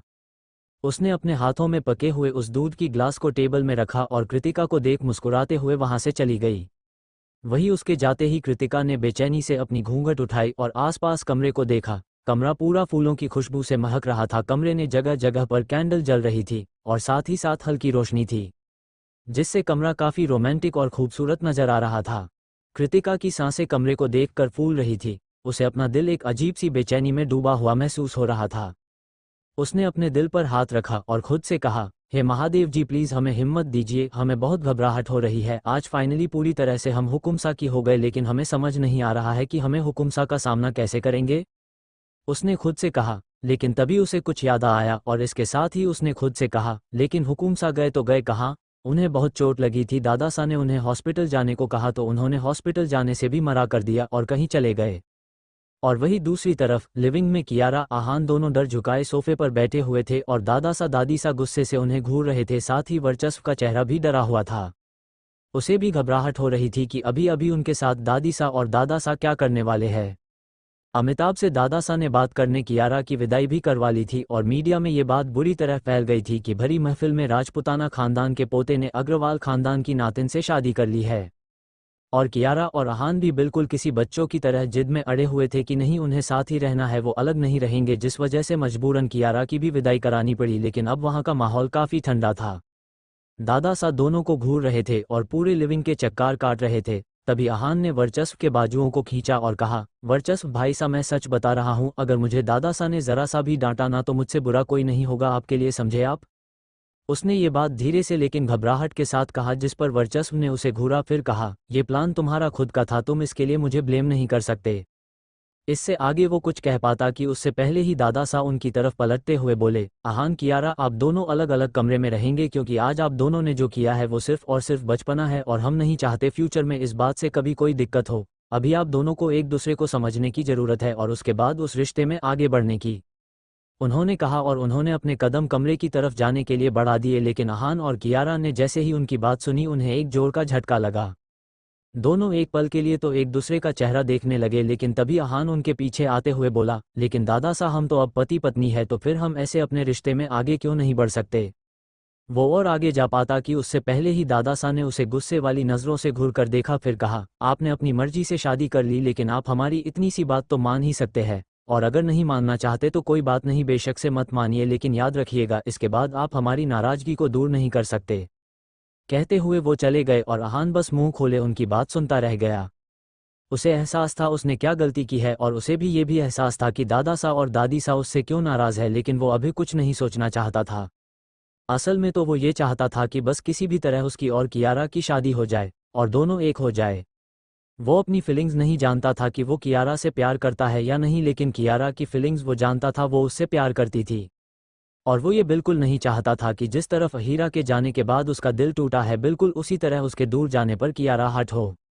क्योंकि उसे मालूम था दिल टूटने का दर्द सबसे बुरा दर्द होता है, और वो टूटी हुई कियारा को और नहीं तोड़ सकता था, बल्कि वो उसे जोड़ना चाहता था। उसे उससे हमदर्दी थी, और उस हमदर्दी ने कब उस पर अपने रंग छोड़ने शुरू कर दिए वो खुद नहीं जानता था। शायद दिल टूटने की वजह से वो कियारा की तरफ अट्रैक्ट होता चला गया था। लेकिन अट्रैक्शन थोड़ा नहीं बहुत था, वो उसके लिए कुछ भी कर सकता था, और कियारा की आखिरी ख्वाहिश थी कि आहान की हो जाए। उसे पहली नज़र में आहान से प्यार हुआ था, और आहान वो वाहिद शख्स था जिसे कियारा के ब्रेन ट्यूमर के बारे में मालूम था, और एक यही वजह थी जो वो उसके साथ आगे बढ़ना चाहता था। क्योंकि उसे अब यकीन आ गया था कि अहीरा के प्यार में तिल तिल तड़पना बेकार है, वो उसे कभी नहीं मिलने वाली। वो इसी तरह दादा साहब को जाता हुआ देख रहा था कि तभी दादी सा कियारा की तरफ आई, फिर उन्होंने उसे उसके कमरे की तरफ ले जाते हुए कहा, आज असल मायने ने राजपूताना खानदान की दोनों बहुएं मिल गई, तो अब आप अपने कमरे में आराम कीजिए, क्योंकि कल आपकी और हुक्मरानी सा दोनों की पहली रसोई की रस्म है, और आज असल मायने में हुक्मरानी सा इस खानदान की बहू बनी है। कियारा बिना कुछ कहे उनके साथ चली गई। उसे एम्बेरसमेंट फील हो रहा था। आहान ने उनके जाते ही एक गहरी सांस भरी और फिर वर्चस्व की तरफ देखकर दूसरे कमरे में चला गया। और ये लम्हा था जब वर्चस्व के चेहरे की मुस्कुराहट एकदम से गायब हो गई। वो अपने कमरे की तरफ बढ़ते हुए खुद में ही बड़बड़ाया, I am really sorry Aira, मैं तुम्हें तुम्हारा आहान नहीं दे पाया, बट आई प्रॉमिस तुम्हारी जिंदगी में उससे भी अच्छा कोई आएगा जो तुम्हें उससे भी ज़्यादा प्यार करेगा, क्योंकि मेरा बच्चा इस रिश्ते में कदम तुमने अपने पीछे लिया था और आखिरकार आहान तुमसे दूर हो गया। लेकिन बच्चे तुम अकेली नहीं हो, हम हैं तुम्हारे साथ। कहते हुए वो अपने कमरे में आया जहां परेशान सी अश्विनी इधर उधर टहल रही थी। वर्चस्व ने उसे पीछे से गले लगाते हुए कहा, क्या हुआ प्रेमिका, आज तुम कुछ परेशान लग रही हो। ये सुन अश्विनी कुछ पल सोचती रही, फिर एकदम से वर्चस्व तरफ देखकर बोली, वर्चस्व जी, आहिरा, आहान भाईसा ने भाभीसा की कजिन से शादी कर ली, लेकिन अब आहिरा का क्या, वो दोनों प्यार करते थे ना, तो फिर अचानक से। उसने घबराते हुए कहा और एक पल के लिए वर्चस्व उसका चेहरा देखता रहा, फिर उसने उसे वापस अपनी बाहों में भरते हुए कहा, ज्यादा मत सोचो, सब ठीक हो जाएगा। अश्विनी कुछ नहीं कह पाई और चुप हो गई। वहीं दूसरी तरफ उसी मजार के अंदर अखंड इस वक्त बिल्कुल उसी जगह बैठा हुआ था जहां उस दिन वो घुटनों के बल बैठा था। उसके सर पर सफ़ेद रंग की रुमाल बंधी थी और वो अभी भी उन्हीं कपड़ों में था, बस फर्क इतना था कि उसने ऊपर से जैकेट डाल रखी थी जिससे उसके शर्ट में लगे सारे खून नजर नहीं आ रहे थे। और उसने मुंह भी धो लिया था, जिस वजह से उसके मुंह का खून भी साफ हो चुका था, लेकिन उसके माथे में लगे कट से अभी भी बेइंतहा खून आ रहा था।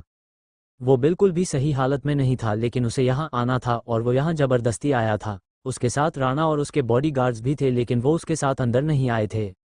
वही अखंड ने अपने दोनों हाथों को फैलाया और इस बार एक बार फिर से उसकी आंखों में आंसू आ गए, लेकिन आज खुशी के आंसू थे। उसने अपनी आंखें को साफ करते हुए दुआ के लिए हाथ फैलाते हुए कहा, मैंने तुझसे उसे मांगा, तूने मुझे उसे दे दिया, और आज इसलिए मैं यहाँ सबसे पहले तुझे शुक्रिया अदा करने आया हूँ।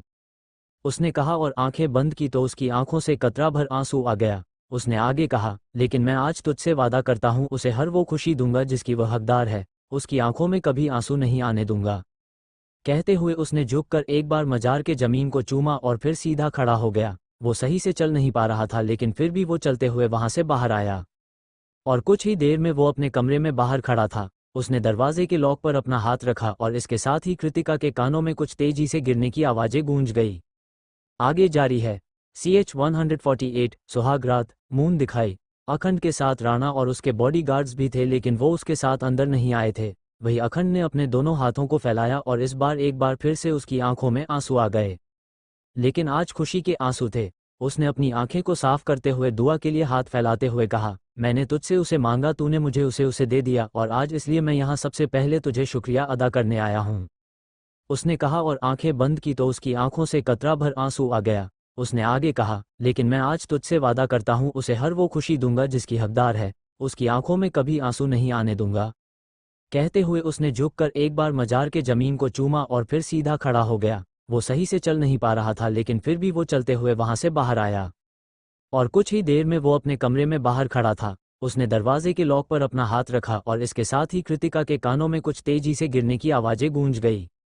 अब आगे। कृतिका ने जैसे ही इस आवाज को सुना वो बिल्कुल दंग गई। उसने वापस से अपने सर पर घूंघट डाल लिया था, लेकिन अगले ही लम्हे उसने अपने घूंघट को अपने सर से दूर किया और सामने का नजारा उसके लिए बिल्कुल हैरानी से भरा था।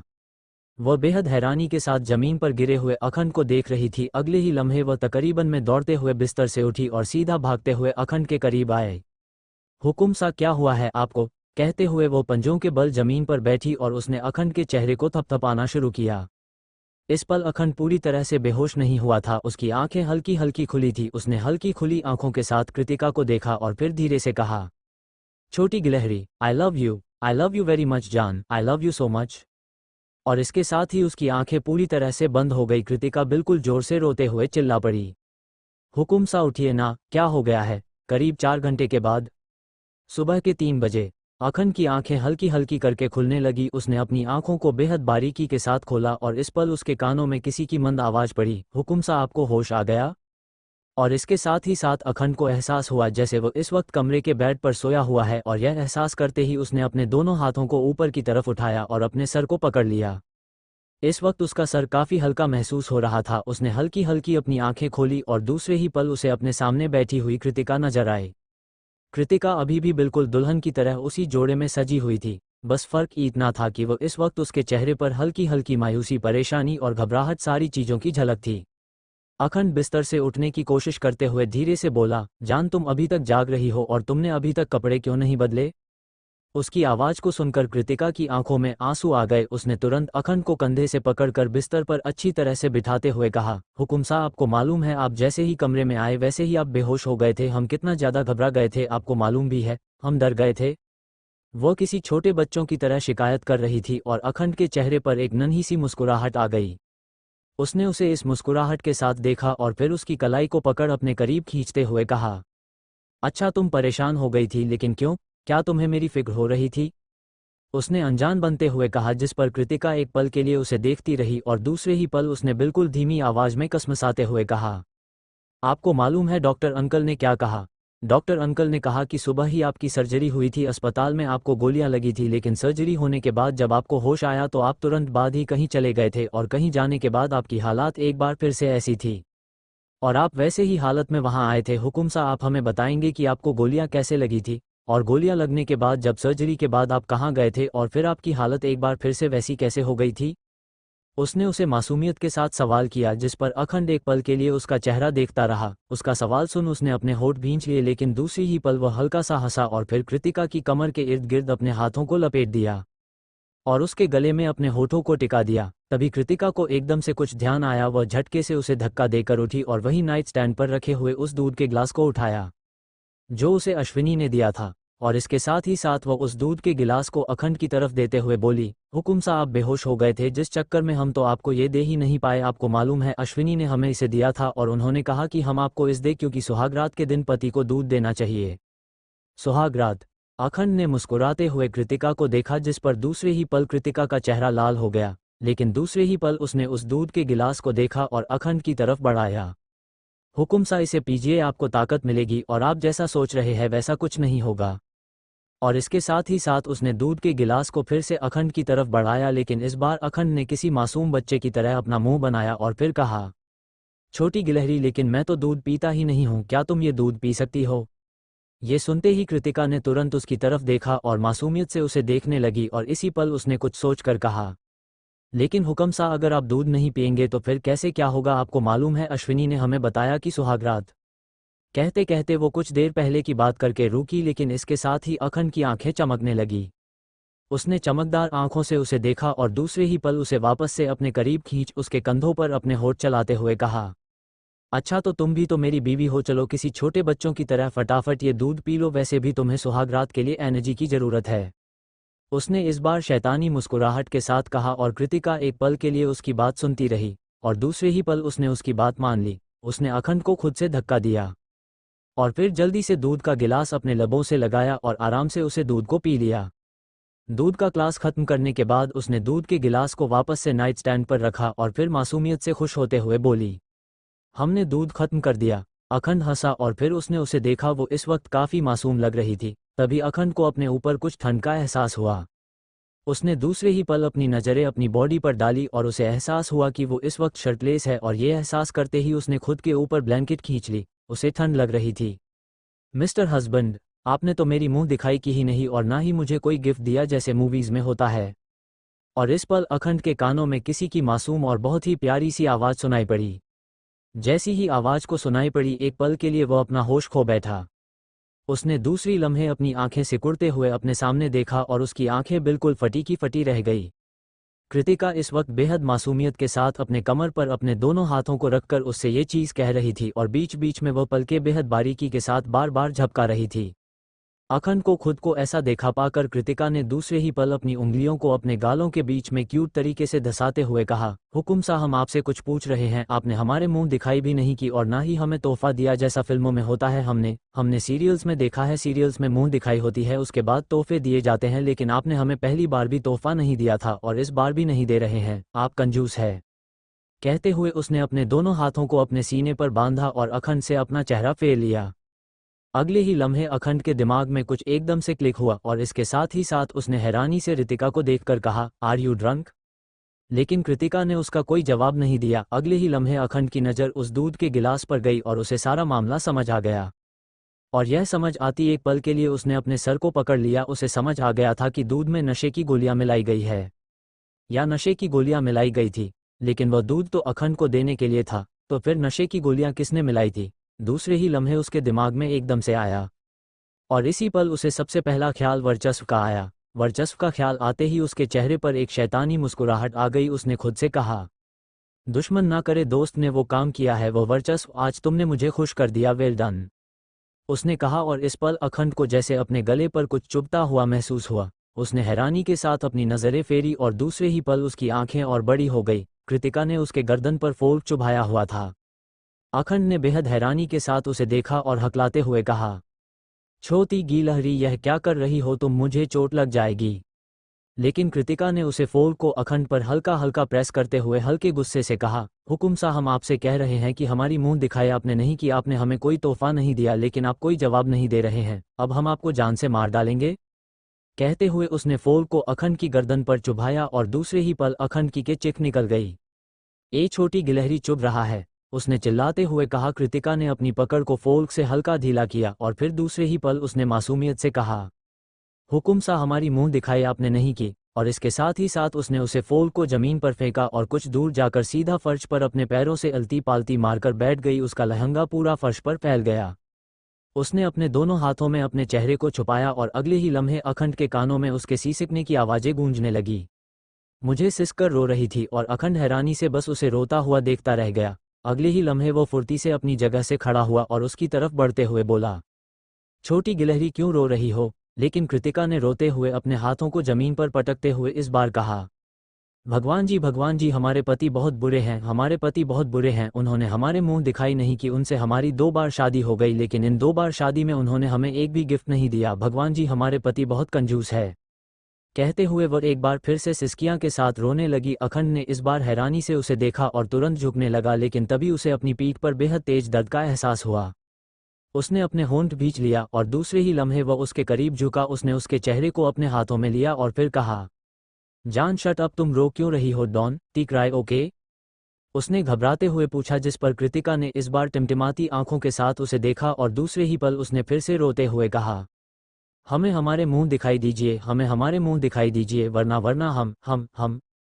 कहते हुए वो कुछ सोचने की कोशिश करने लगी और दूसरे ही पल पर उसके दिमाग में कुछ क्लिक हुआ और उसने तुरंत कहा, भगवान जी हमें दूसरा पति दे दो, हुकुम सा बुरे है, और हुकुम सा आपने हमारी मुंह दिखाई नहीं करी तो हम शिविन से शादी कर लेंगे, नहीं तो रणविजय रावत से शादी कर लेंगे, नहीं तो हम रुद्राक्ष भैया। इससे आगे वो कुछ कह पाती कि उससे पहले ही अखंड और उसके होठों को अपने होठों से लॉक कर दिया। कृतिका की बोली उसके गले में ही अटक कर रह गई। नशे में होने की वजह से उसे तो ये मालूम नहीं था कि अभी उसके साथ क्या हो रहा अधिक, लेकिन जो भी हो रहा उसे अपने पेट में कुछ बटरफ्लाइज उड़ रहे थे, उसे अच्छा लग रहा था। वही अखंड उसे काफ़ी डीप और पैशनेट किस कर रहा था। कृतिका भी नशे में होने की वजह से बहक चुकी थी। थोड़ी देर में वो उसके गालों पर अपने होठ को सरकाते हुए बोला, तुम्हें कोई दूसरा पति नहीं मिलेगा, तुम सिर्फ मेरी हो और मैं सिर्फ तुम्हारा, ऑलराइट? कहते हुए उसने होठ उसके गर्दन पर चलने लगे, लेकिन तभी कृतिका ने काफ़ी हिम्मत जोड़कर उसे खुद से दूर करने की कोशिश कर कसमसाते हुए बोली, लेकिन आपने हमारी मुंह दिखाई नहीं की और फिर आपने हमें गिफ्ट भी नहीं दिया।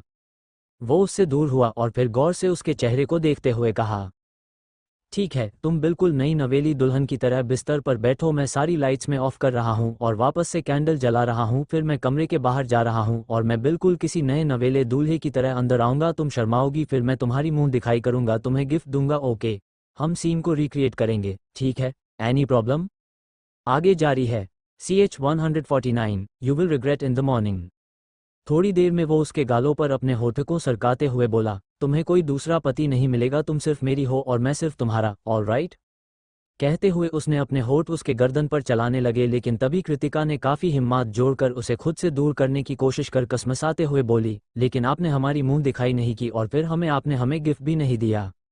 वो उससे दूर हुआ और फिर गौर से उसके चेहरे को देखते हुए कहा, ठीक है, तुम बिल्कुल नई नवेली दुल्हन की तरह बिस्तर पर बैठो, मैं सारी लाइट्स ऑफ कर रहा हूँ और वापस से कैंडल जला रहा हूँ, फिर मैं कमरे के बाहर जा रहा हूँ और मैं बिल्कुल किसी नए नवेले दूल्हे की तरह अंदर आऊँगा, तुम शर्माओगी, फिर मैं तुम्हारी मुंह दिखाई करूँगा, तुम्हें गिफ्ट दूंगा, ओके।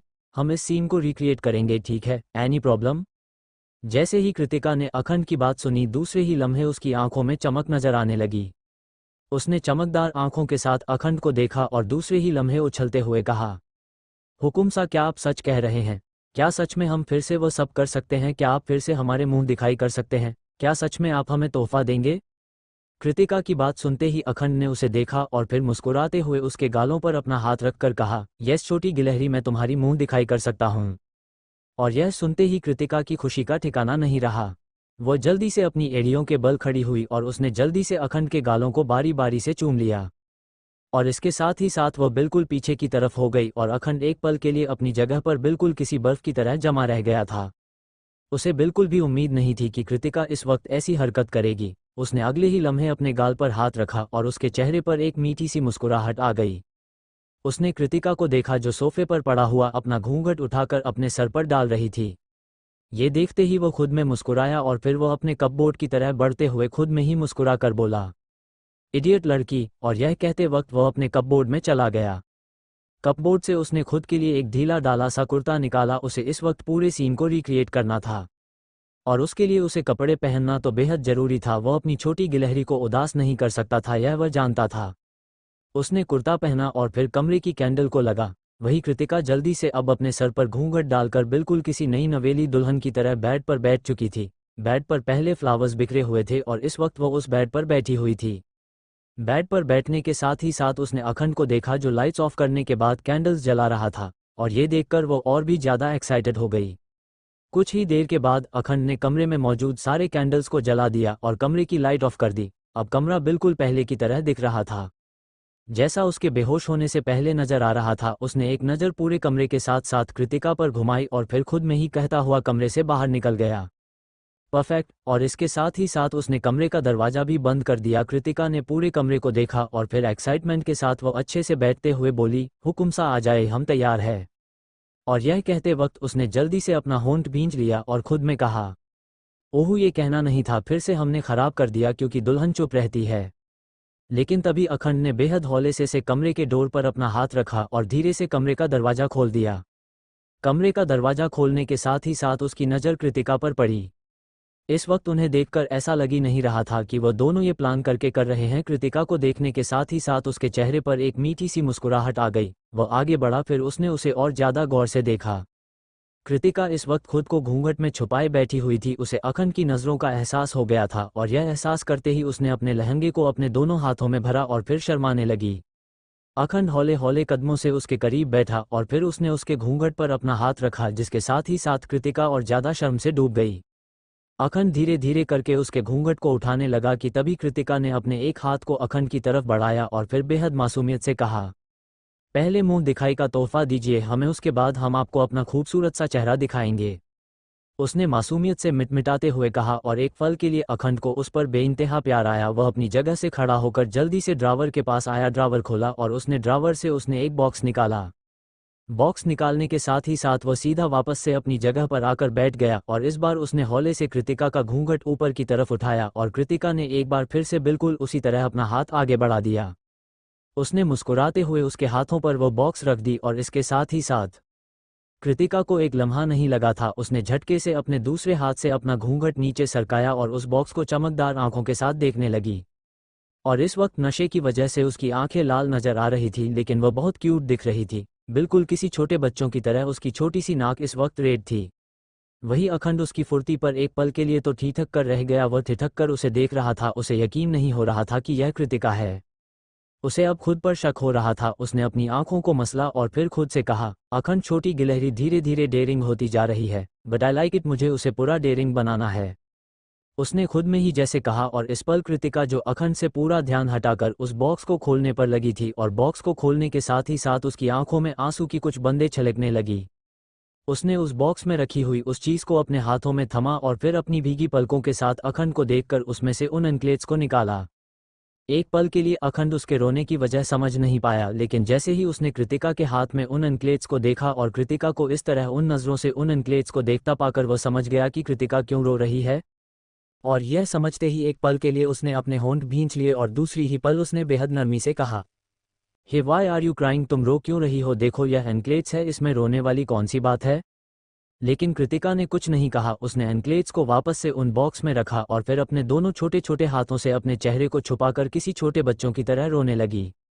उसके सिसकने की आवाज़ें अखंड के कानों तक पड़ रही थी। वह किसी छोटे बच्चों की तरह से सिसक कर रो रही थी। एक पल के लिए अखंड उसे देखता रहा और दूसरी ही पल उसने उसके हाथ से उन एनक्लेट्स के बॉक्स को अपने हाथ में लेना चाहा, लेकिन दूसरे ही लम्हे कृतिका ने जल्दी से एंकलेट्स के बॉक्स को अपने पीछे कर दिया। ये देखते ही अखंड ने अपनी आंखें छोटी करके उसे घूरा और फिर कहा, तुम इसे देखकर रो रही हो, इसका तो यही मतलब हुआ ना कि तुम्हें ये पसंद नहीं आया, तो तुम मुझे यह वापस दो, मैं इसके बदले तुम्हें कुछ दूसरा गिफ्ट दूंगा। कहते हुए उसने उन्हें एंकलेट्स के बॉक्स को अपने हाथों में लेना चाहा, लेकिन कृतिका ने एक बार फिर से एंकलेट्स के बॉक्स को अपने पीछे छुपाते हुए किसी छोटे बच्चों की तरह सीसकते हुए कहा, नहीं, हम आपको इन बॉक्स को नहीं देंगे क्योंकि हमें ये बहुत पसंद आया। ये सुनते ही अखंड ने अपनी आंखें चढ़ाई और फिर उसे घूरते हुए कहा, यह क्या मतलब हुआ? तुम्हें ये पसंद आया तो तुम रो क्यों रही हो? ये सुनते ही कृतिका ने अपने दोनों नन्हे नन्हे हाथों से अपनी आंखों से गिरने वाले उन मोटे मोटे आंसुओं को साफ किया और फिर कहा, हम खुशी से रो रहे हैं। मतलब? अखंड के मुंह से बेइख्तियार निकला और उसने उसे भांपने की कोशिश की, लेकिन वह इसमें नाकामयाब रहा। और उसके सवाल को सुनते ही कृतिका ने उसे देखा और फिर वापस से अपनी आंखों में नमी लिए हुए कहा, हमें पहली बार किसी ने गिफ्ट दी है, इसीलिए हमें बस रोना आ गया। और यह कहकर एक बार फिर से बोल पड़ी। एक पल के लिए अखंड की सांस मानो जैसे एकदम से थम गई थी। उसने एक गहरी सांस भरी और आगे बढ़कर उसके हाथ से उन एनक्लेट्स को अपने हाथों में लिया और फिर उसके पैरों को सीधा करते हुए कहा, रुको, मैं तुम्हें इसे पहना देता हूँ। कृतिका ये सुनते ही और ज्यादा खुशी से पागल हो गई। उसने दूसरे ही लम्हे चुप होते हुए अपने पैरों को जल्दी से बेड पर फैलाया और अखंड उन्हें एनक्लेट्स को बड़े ही प्यार से निकालकर उसके पैरों में पहनने लगा। कुछ ही देर में अखंड ने उसके दोनों पैरों में एनक्लेट्स को पहनाया और झुका बारी बारी से उसके दोनों पैरों के तलवों को चूम लिया। और ये देखते ही कृतिका को एक अजीब सी गुदगुदी का एहसास हुआ और उसने अपने पैर को पीछे खींचते हुए हंसते हुए कहा, हुकुम सा, ये क्या कर रहे हैं आप? और यह कहते वक्त उसका सर एक बार फिर से बेहद तेजी से घूम, नशे का असर अब ज्यादा हो रहा था। अब तक वह काम नशे में थी, लेकिन अब उसके चेहरे को देखकर अंदाजा लगाया जा सकता था कि नशा अब उसका बढ़ चुका था। वही अखंड जिसकी आंखों में न जाने क्या नजर आ रहा था, पता नहीं, वह खुद समझ नहीं पा रहा था। वह आगे बाद उसने उसे अपनी गोद में उठाया और फिर उसे ले जाकर ड्रेसिंग के पास बैठा दिया। इसके साथ ही साथ वह बिना किसी भाव के उसके शरीर से हर एक ज्वेलरी को अलग करने लगा। कृतिका कुछ नहीं कह रही थी, बस वह अपनी आंखों को मिटमिटाते हुए आसपास देख रही थी। अखंड ने उसके मांग से मांग टिका हटाया, उसकी चूड़ियों को उतारा, उसके गले से हार कोक हटाया और फिर उसकी बड़ी सी नथ को निकाला। ओवरऑल उसने उसकी सारी ज्वेलरी निकाल दी। ज्वेलरीज निकालने के बाद उसने उसे देखा और फिर प्यार से उसके माथे को चूमकर कहा, छोटी गिलहरी, तुम चेंज कर लो, रात काफ़ी हो गई है, तुम्हें अब सोना चाहिए। ये कहते हुए वो दूर हटा और फिर खुद के कुर्ते को निकालकर बेड पर लेटने के लिए बढ़ने लगा। वही कृतिका ने पलटखंड को देखा और दूसरे पर उसकी नज़र जैसी अखंड के पीठ पर गई, उसकी आंखों से एक बार फिर से आंसू बहने लगे। अखंड के पीठ पर इस वक्त बैंडेज लगे हुए थे, उसकी पीठ जगह जगह से कट हुई थी और कुछ स्क्रैचेस भी नजर आ रहे थे जो कृतिका के लिए एकदम से बर्दाश्त करने लायक नहीं था। वही अखंड के कानों में जैसे ही एक बार फिर से उसके रोने की आवाज़ पड़ी, उसने हल्के से पलटकर उसे देखा और दूसरी ही पल उसने अपना सर हिलाते हुए कहा, छोटी गिलहरी, प्लीज़ तुम रो क्यों रही हो? ये तुम्हारी हेल्थ के लिए अच्छा नहीं है, तुम जानती हो ना तुम प्रेग्नेंट हो। उसने आखिरी में जैसे उसे याद दिलाया, लेकिन कृतिका अपनी जगह घर से खड़ी हुई और उसकी तरफ कदम कदम बढ़ाते हुए बोली, हुकुम सा, लेकिन आप हमें बताइए आपको ये चोट कैसी लगी, वरना हम आपसे बात नहीं करेंगे। हम आपकी पत्नी है ना, और हमने सुना है पति और पत्नी अपने हर एक चीज़ को शेयर करते हैं, इसीलिए आप अपनी यह बात हमसे शेयर कीजिए, वरना हम आपसे नाराज हो जाएंगे। उसने कहा और अखंड एक पल के लिए उसकी आंखों में देखकर रह गया। इस वक्त उसकी आंखों में बहुत कुछ था और उन आंखों में अखंड खो जाना चाहता था। वह आगे आया, उसने प्यार से उसके चेहरे को अपने हाथों में भरा और उसके माथे पर एक बार फिर से अपने होठों को रखते हुए बोला, छोटी गिलहरी, मुझे मेरी मॉम मिल गई। कहकर वह उससे दूर हुआ और सीधा क्लोजेट की तरफ चला गया। एक पल के लिए कृतिका जो नशे में थी वह उसकी बात को समझ नहीं पाई और दूसरे ही पल उसके चेहरे पर बड़ी सी स्माइल आ गई। क्या क्या हुकुम सा की मॉम वापस मिल गई? क्या सच में हुकुम सा की मॉम मिल गई? वो खुद में ही उछलते हुए बोली कि तभी उसे बेहद गर्मी का एहसास हुआ और इस एहसास के साथ ही साथ उसने अपने गर्दन के इर्द गिर्द अपने हाथों को फेरा और फिर खुद में ही तड़पते हुए कहा, ओ भगवान जी, हमें इतनी गर्मी क्यों लग रही है? यहाँ तो ऐसी चालू है ना, तो फिर हमें गर्मी क्यों लग रही है भगवान जी? कहते हुए वो अब अपने हाथों को अपनी गर्दन के इर्द गिर्द अपने हाथों को मूव करने लगी, लेकिन उसे बेइंतहा गर्मी लग रही थी और चंद लम्हे लगे थे उसे एक के टेम्परेचर में भी उसके माथे से पसीने की बूंदें छलकते हुए। इस बीच उसने अपने लहंगे का दुपट्टा खुद से एकदम तड़प के आलम में अलग किया और सीधा फर्श पर फेंक दिया। इसके साथ ही साथ उसने अपने हाथों को अपने बैग पर रखा और अपने ब्लाउज की हुक को खोलने लगी। प्लीज़ भगवान जी, हमें बहुत गर्मी लग रही है, हमें जल्दी से इस कपड़ों को खोलना है वरना हम मर जाएंगे, हमें घुटन हो रही है।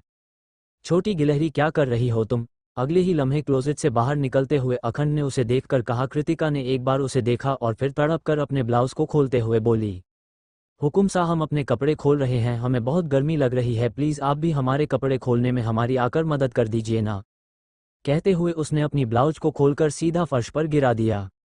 एक पल के लिए अखंड उसके उस अपर नेक बॉडी को बस मुंह खोले देखता रह गया और दूसरे ही पर उसके चेहरे पर एक शैतानी मुस्कुराहट आ गई। वह कदम कदम उसकी तरफ बढ़ा और फिर उसके लहंगे की डोरी पर अपने हाथ को रखकर उसे खोलते हुए तिरछी मुस्कुराहट के साथ बोला, you will regret it in the morning. आगे जारी है। CH 150। चलो सुहाग सुबह बनाते हैं। छोटी गिलहरी, क्या कर रही हो तुम? अगले ही लम्हे क्लोजेट से बाहर निकलते हुए अखंड ने उसे देखकर कहा। कृतिका ने एक बार उसे देखा और फिर तड़प कर अपने ब्लाउज को खोलते हुए बोली, हुकुम सा, हम अपने कपड़े खोल रहे हैं, हमें बहुत गर्मी लग रही है, प्लीज़ आप भी हमारे कपड़े खोलने में हमारी आकर मदद कर दीजिए ना। कहते हुए उसने अपनी ब्लाउज को खोलकर सीधा फर्श पर गिरा दिया। एक पल के लिए अखंड उसके उस अपर नेक बॉडी को बस मुंह खोले देखता रह गया और दूसरे ही पर उसके चेहरे पर एक शैतानी मुस्कुराहट आ गई। वह कदम कदम उसकी तरफ बढ़ा और फिर उसके लहंगे की डोरी पर अपने हाथ को रखकर उसे खोलते हुए तिरछी मुस्कुराहट के साथ बोला, you will regret it in the morning. कहते हुए उसने झटके से उसके लहंगे की डोरी खोल दी, जिसके साथ ही साथ कृतिका का लहंगा उसकी कमर से ढीला हो गया। इसके साथ ही साथ कृतिका ने मधोशी भरी नजरों से अखंड को देखा और फिर जल्दी जल्दी अपने लहंगे को खोलते हुए कहा, हुकुम सा, बहुत गर्मी लग रही है, हमें आपको भी लग रही है क्या? अखंड तो जैसे इस तरह बिना कपड़ों के देख जड़ हो गया था, लेकिन कृतिका अब अपने लोवर कपड़ों को खोल रही थी। जिसके साथ ही अखंड ने उसके हाथ पर अपना हाथ रखा और झटके से उसे अपने करीब खींचते हुए कहा, रुको। कृतिका ने मधोशी से अखंड को देखा, जिसके साथ ही वो आगे बढ़ा और उसने उसे अपनी गोद में उठा लिया और क्लोजेट की तरफ चला गया। कृतिका के कपड़े आज भी बिल्कुल उसी तरह अखंड के कमरे में सजे हुए थे जिस तरह पहले थे। वो उसे लेकर क्लोजेट में चला गया। उसने उसे नीचे खड़ा किया और उसके लिए कपबोर्ड से कपड़े निकालने लगा। कृतिका अभी भी उसी तरह मधोशी के साथ खड़ी थी और अखंड की खुली पीठ को देख जिसके जगह जगह बैंडेज लगे थे। अगले ही लम्हे अखंड को अपनी पीठ पर कुछ एहसास हुआ और उस एहसास हो पाते ही जैसे वो एक बार फिर से अपनी जगह में बिल्कुल जड़ रह गया। कृतिका के मुलायम होठ लगातार अखंड की पीठ में चल रहे, वो एकदम से रुक गए थे और ये महसूस करते ही अखंड जिसके साथ कृतिका के कब्जों में चल रहे थे और साथ ही साथ उसके हाथ रुक गए थे। वही कृतिका लगातार उसकी पीठ को चूमते हुए कह रही थी, हुकुम सा, हमें आपकी ज़रूरत है। उसने धीरे से फुसफुसाते हुए कहा और अखंड की धड़कनें एकदम से तेज हो गई। वो झटके से उसकी तरफ पलटा और उसने उसके बाजुओं को पकड़ लिया, जिसके साथ ही कृतिका ने हल्के से उसके सीने पर किस करते हुए कहा, हुकुम सा, हम भी आपको बहुत पसंद करते हैं जैसे आप करते हैं। आपको मालूम है, जितने दिन भी हम आपसे दूर थे उतने दिन हम सही से सोए तक नहीं। अखंड ने उसके बाजुओं में अपनी पकड़ मजबूत कर दी। उसने हल्के से उसे खुद से दूर करते हुए कहा, जान, अभी तुम प्रेग्नेंट हो और तुम्हारी प्रेगनेंसी को 4 महीने वाले हैं, इसलिए हमारा करीब आना बच्चे के लिए सही नहीं होगा। उसने धीरे से कहा, लेकिन कृतिका ने अगले ही लम्हे उसके चेहरे को अपने हाथों में भरा और मधोशी से उसके होठों पर अपने होठों को रखते हुए कहा, हुकुम सा, हम सिर्फ आपके हैं और आप सिर्फ हमारे, है ना? बोलिए, आज के बाद आप किसी के साथ कोई रिश्ता नहीं रखेंगे? अगर एक बार और हमने आपको किसी और के साथ देख लिया तो हम मर जाएंगे। कहते हुए उसने उसके होठों को पूरी तरह से अपने कब्जे में ले लिया और उसके होठों को चूमने लगी। अखंड के दोनों हाथ उसकी कमर पर आ गए और उसकी पकड़ उसकी कमर पर मजबूत हो गई। वो अभी भी बिल्कुल जड़ उसी तरह खड़ा था। वो उसे किस नहीं कर रहा था और ना ही उसके किस में उसका कोई साथ दे रहा था। लेकिन कृतिका जितना हो सकता था उतना उसके होठों को चूम रही थी। अगले ही लम्हे उसने अपने होठों को उसके होठों से दूर किया और उसके गर्दन पर किस करने लगी। अखंड की पकड़ उसकी कमर पर और मजबूत हो गई। उसके साथ ही साथ उसने झटके से उसे खुद से दूर किया और खुद वार्डरोब से उसके लिए नाइट सूट निकालने लगा। लेकिन अगले ही लम्हे कृतिका आगे बढ़ी और उसने उसकी पीठ को वापस से चूमना शुरू किया। अखंड की सांसें अभी भी बेकाबू और तेज थी, लेकिन वो जानता था उसे खुद को कंट्रोल करना है क्योंकि वो प्रेग्नेंट थी और उसकी प्रेगनेंसी को अब 4 महीने होने वाले थे। लेकिन इस वक्त कृतिका को जो कंडीशन थी वो जानता था। वार्डरोब से नाइट ड्रेस निकालने के बाद वो सीधा उसे गोद में उठाकर कमरे में ले आया और फिर नाइट सूट को बेड में रखकर वो उसे लेकर वॉशरूम में चला गया। वो जानता था इस वक्त उसे हॉट शॉवर की ज़रूरत है। वॉशरूम में आने के बाद उसने उसे सीधा गर्म पानी के बाथटब में बैठा दिया और खुद उसके पीछे जाकर धीरे धीरे उसकी पीठ पर मसाज देने लगा। कृतिका नशे में थी और पानी में आते ही उसे एक अलग सा सुकून मिलने लगा था। उसने अपनी आंखें बंद कर रखा था और धीरे धीरे वो अखंड की मसाज की वजह से नींद की आगोश में जाने लगी थी। कुछ ही देर ने अखंड को कृतिका की सांसें गहरी होती हुई महसूस हुई। जिसके साथ ही उसने उसे देखा तो वो सो चुकी थी। इस वक्त उसके चेहरे पर दुनिया जहां की मासूमियत नजर आ रही थी और वो दिखने में भी किसी अप्सरा से कम नहीं लग रही थी। अखंड अपने आप को इस बार रोक नहीं पाया। उसने झुककर उसके माथे में अपने होठों को रख दिया और इसके साथ ही कुछ ही देर में वो उसे लेकर वॉशरूम से बाहर आया। इस वक्त वो खुद सही कंडीशन में नहीं था, लेकिन उसकी छोटी गिलहरी के वो इतना तो कर ही सकता था। थोड़ी देर में ही उसने उसे नाइट सूट पहनाया और फिर उसे अपनी बाहों में लेकर बेड में लेट गया। आज कितने दिनों के बाद वो उसके सीने से लगे हुई थी, वो उसकी बाहों में थी। वो इस वक्त जितना सुकून महसूस कर रहा था सिर्फ वही जानता था। उसने एक बार फिर से उसके माथे को चूमा और कहा, आई लव यू मेरी छोटी गिलहरी। कहते हुए उसने उसे और मजबूती से अपनी बाहों में भर लिया। उसने ये सोचा नहीं था कि उसे कभी ये सुकून वापस से उसे नसीब होगी, लेकिन वो सुकून उसे वापस से मिल गई थी। लोग सही ही कहते हैं, गलती ना करने वाले से ज़्यादा बड़ा गलती करके उसे तौबा करके सही रास्ते में आने वाला होता है। और आज की दुनिया तो ऐसी थी जहां कोई परफेक्ट नहीं होता, तो वो कैसे परफेक्ट हो सकता था। वो जानता था आज की रात उसे नींद नहीं आने वाली थी। आती भी कैसे, उसके सामने उसका सुकून था, उसकी मोहब्बत थी जिसके लिए वो तड़प रहा था। क्या से क्या बन गया था, आसमान से ज़मीन में पहुंच गया था, अर्श से फर्श तक का सफ़र। अगली सुबह कियारा को एहसास हुआ जैसे किसी ने उसे मजबूती से अपनी बाहों में भरा हुआ है। ये एहसास करते ही कियारा को एक झटका लगा। उसने जल्दी से अपनी आंखें खोली और आंखें खोलते अपने जस्ट बगल में उसे अपनी बाहों में भरकर सो रहे आहान को देख बड़ी हो गई। वो एक पल के लिए तो अपनी जगह से हिल नहीं सकी। वो इस वक्त बहुत ही गौर से उसके चेहरे को देख सकती थी और देख रही थी। आज पहली बार था जब उसने इतने करीब से उसे देखा था। तभी उसे एहसास हुआ जैसे आहान जाग रहा है। ये एहसास करते ही उसने जल्दी से अपनी नज़रें उससे हटाई और आसपास देखते हुए उस पर चिढ़कर एकदम से बोली, मिस्टर आहान आप यहाँ क्या कर रहे हैं। उसने चिल्लाते हुए उससे पूछा और अगले ही पल आहान की आंखें खुल गई, जिसके साथ ही उसने जल्दी से उसके होठों पर अपना हाथ रखा और धीरे से कहा, बीवी मरवाने का इरादा है क्या। ये सुन कियारा ने उसे घूरा और फिर उसके हाथ को अपने लबों से हटाते हुए कहा, आप यहाँ क्या कर रहे हैं, आपको दादा सा ने अलग कमरे में सोने को कहा था ना। उसने चिढ़ते हुए पूछा, जिसके जवाब में आहान ने उसकी कमर के इर्द गिर्द अपना हाथ लपेटते हुए उसके होठों के करीब बढ़कर कहा, बेबी अभी इन सब बातों का वक्त नहीं है, चलो ना, हमने तो अपनी सुहागरात भी नहीं मनाई, इसलिए सुहाग सुबह मना लेते हैं। कहते हुए वो उसके होठों की तरफ बढ़ने लगा, लेकिन तभी कियारा ने उसके होठों पर अपना हाथ रख उसे खुद से दूर कर चिढ़ते हुए कहा, दूर रहिए मुझसे, अपने अभी तक ब्रश भी नहीं किया और बड़ा चले मुझे किस करने। आहान ने जैसे ही कियारा के मुंह से ये बात सुनी उसके चेहरे के हाव भाव बदल गए। उसने उसके हाथ को अपने होठों से हटाया और उसे घूरते हुए कहा, किस करने पर तुम्हें इतराज हो रहा है, और सोच को जब पूरी रात तंग करूंगा तो तुम्हारा क्या होगा। ये सुनते ही कियारा के चेहरे पर अजीब से भाव आ गए। उसने उसे घूरा और बेड से उतरते हुए बोली, अभी के अभी दफा हो जाए यहाँ से, वरना मैं शोर कर दूंगी। कहते हुए वो वॉशरूम की तरफ जाने लगी, लेकिन तभी आहान ने उसकी कलाई को पकड़ा और उसे अपने करीब खींच डेविल स्माइल के साथ कहा, जरूर बेबी शोर करो, जरूर करो, लेकिन सिर्फ सिसकियों का शोर। जब मैं तुम्हारे साथ वो सब करूंगा तब तुम सिसकियों का शोर करना, जिससे मैं और वाइल्ड होऊंगा। कहते हुए उसने उसे आई विंक कर दी और कियारा का मुंह खुला का खुला रह गया। उसने हैरानी से उसे देखा और फिर उसे खुद से धक्का देते हुए कहा, जाइए यहाँ से, दफा हो जाए बेशर्म इंसान। लेकिन इस बार आहान ने उसे कमर से पकड़ अपने करीब खींचा और उसके होठों के करीब बढ़ते हुए कहा, चला जाऊंगा, लेकिन जाने से पहले एक मॉर्निंग किस दो। इस बार फिर से कियारा ने कहा, मिस्टर आहान। आहान ने सिडक्टिव टोन में कहा, तुम अब बीवी हो मेरी, इसलिए मुझे किस कर सकती हो, सो लेट्स डू इट। उसने कहा और इस बार कियारा ने हार मान ली। वो अपनी जगह पर रही और आहान ने उसके होठों पर अपने होठ रख दिया। इसके साथ ही उसने कियारा की कमर को दोनों हाथों से पकड़ा और उसे सीधा अपने ऊपर कर लिया। इसके साथ ही वो उसे बेहद शिद्दत के साथ किस करने लगा। कियारा भी कहीं ना कहीं उसके इस किस में साथ देने लगी थी। वो भी मदहोश होने लगी थी कि तभी कमरे के बाहर से किसी की आवाज़ दोनों के कानों में पड़ी। कियारा भाभी, आज आपकी पहली रसोई है, इसलिए उठ जाइए। जैसे ही कियारा ने अश्विनी की आवाज़ को सुना वो एकदम से हड़बड़ा गई। उसने जल्दी से आहान को खुद से धक्का दिया और कहा, हाँ मैं अभी रेडी होकर आती हूँ। उसने बहुत मुश्किल से अपनी फूलती सांसी को करते हुए कहा, जिस पर अश्विनी ने ओके कहा और चली गई। लेकिन अब कियारा ने घबराई नज़रों से आहान को देखा और कहा, मिस्टर आहान अब निकल जाइए यहाँ से, अगर किसी ने गलती से भी देख लिया तो प्रॉब्लम हो जाएगी।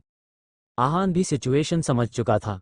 वो भी बेड से उठकर विंडो की तरफ बढ़ते हुए बोला, ठीक है अभी तो जा रहा हूँ, लेकिन उसका हिसाब तो तुम्हें पूरा करना पड़ेगा। कहते हुए वो खिड़की से निकल गया और एक पल के लिए कियारा बस अपने सर पर हाथ रख उसकी बात सुनती रह गई। दूसरे ही लम्हे वो भागते हुए सीधा वॉशरूम में चली गई। कुछ देर के बाद आहान गार्डनिंग एरिया में वॉक कर रहा था। उसके चेहरे पर खुशी थी कि फाइनली कियारा उसकी हो गई।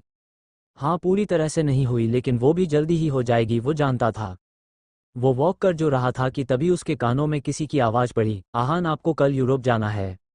ये सुनते ही वो पलटा तो सामने दादा सा खड़े थे। दादा सा को देख वो ना सजी से उन्हें देखने लगा तो दादा सा उसकी तरफ बढ़ते हुए बोले, हम चाहते हैं कल आप वहां जाए और रवीना का ख्याल रखें, वो अभी हॉस्पिटल में है, उन्हें रेस्ट और देखभाल की ज़रूरत है और अभी हुकुम सा की हालात ठीक नहीं है, इसलिए वो नहीं जा सकते, इसलिए आप चले जाए, क्योंकि परसों उन्हें वहां से डिस्चार्ज मिल जाएगा, जिसके बाद उनकी बाकी की ट्रीटमेंट यही होगी। ये सुन आहान ने तुरंत मुस्कुराते हुए कहा, आप फिक्र मत कीजिए दादा सा, मैं जरूर जाऊंगा और अपनी मासा को सही सलामत लेकर आऊंगा। आगे जारी है। Subscribe VIP story channel.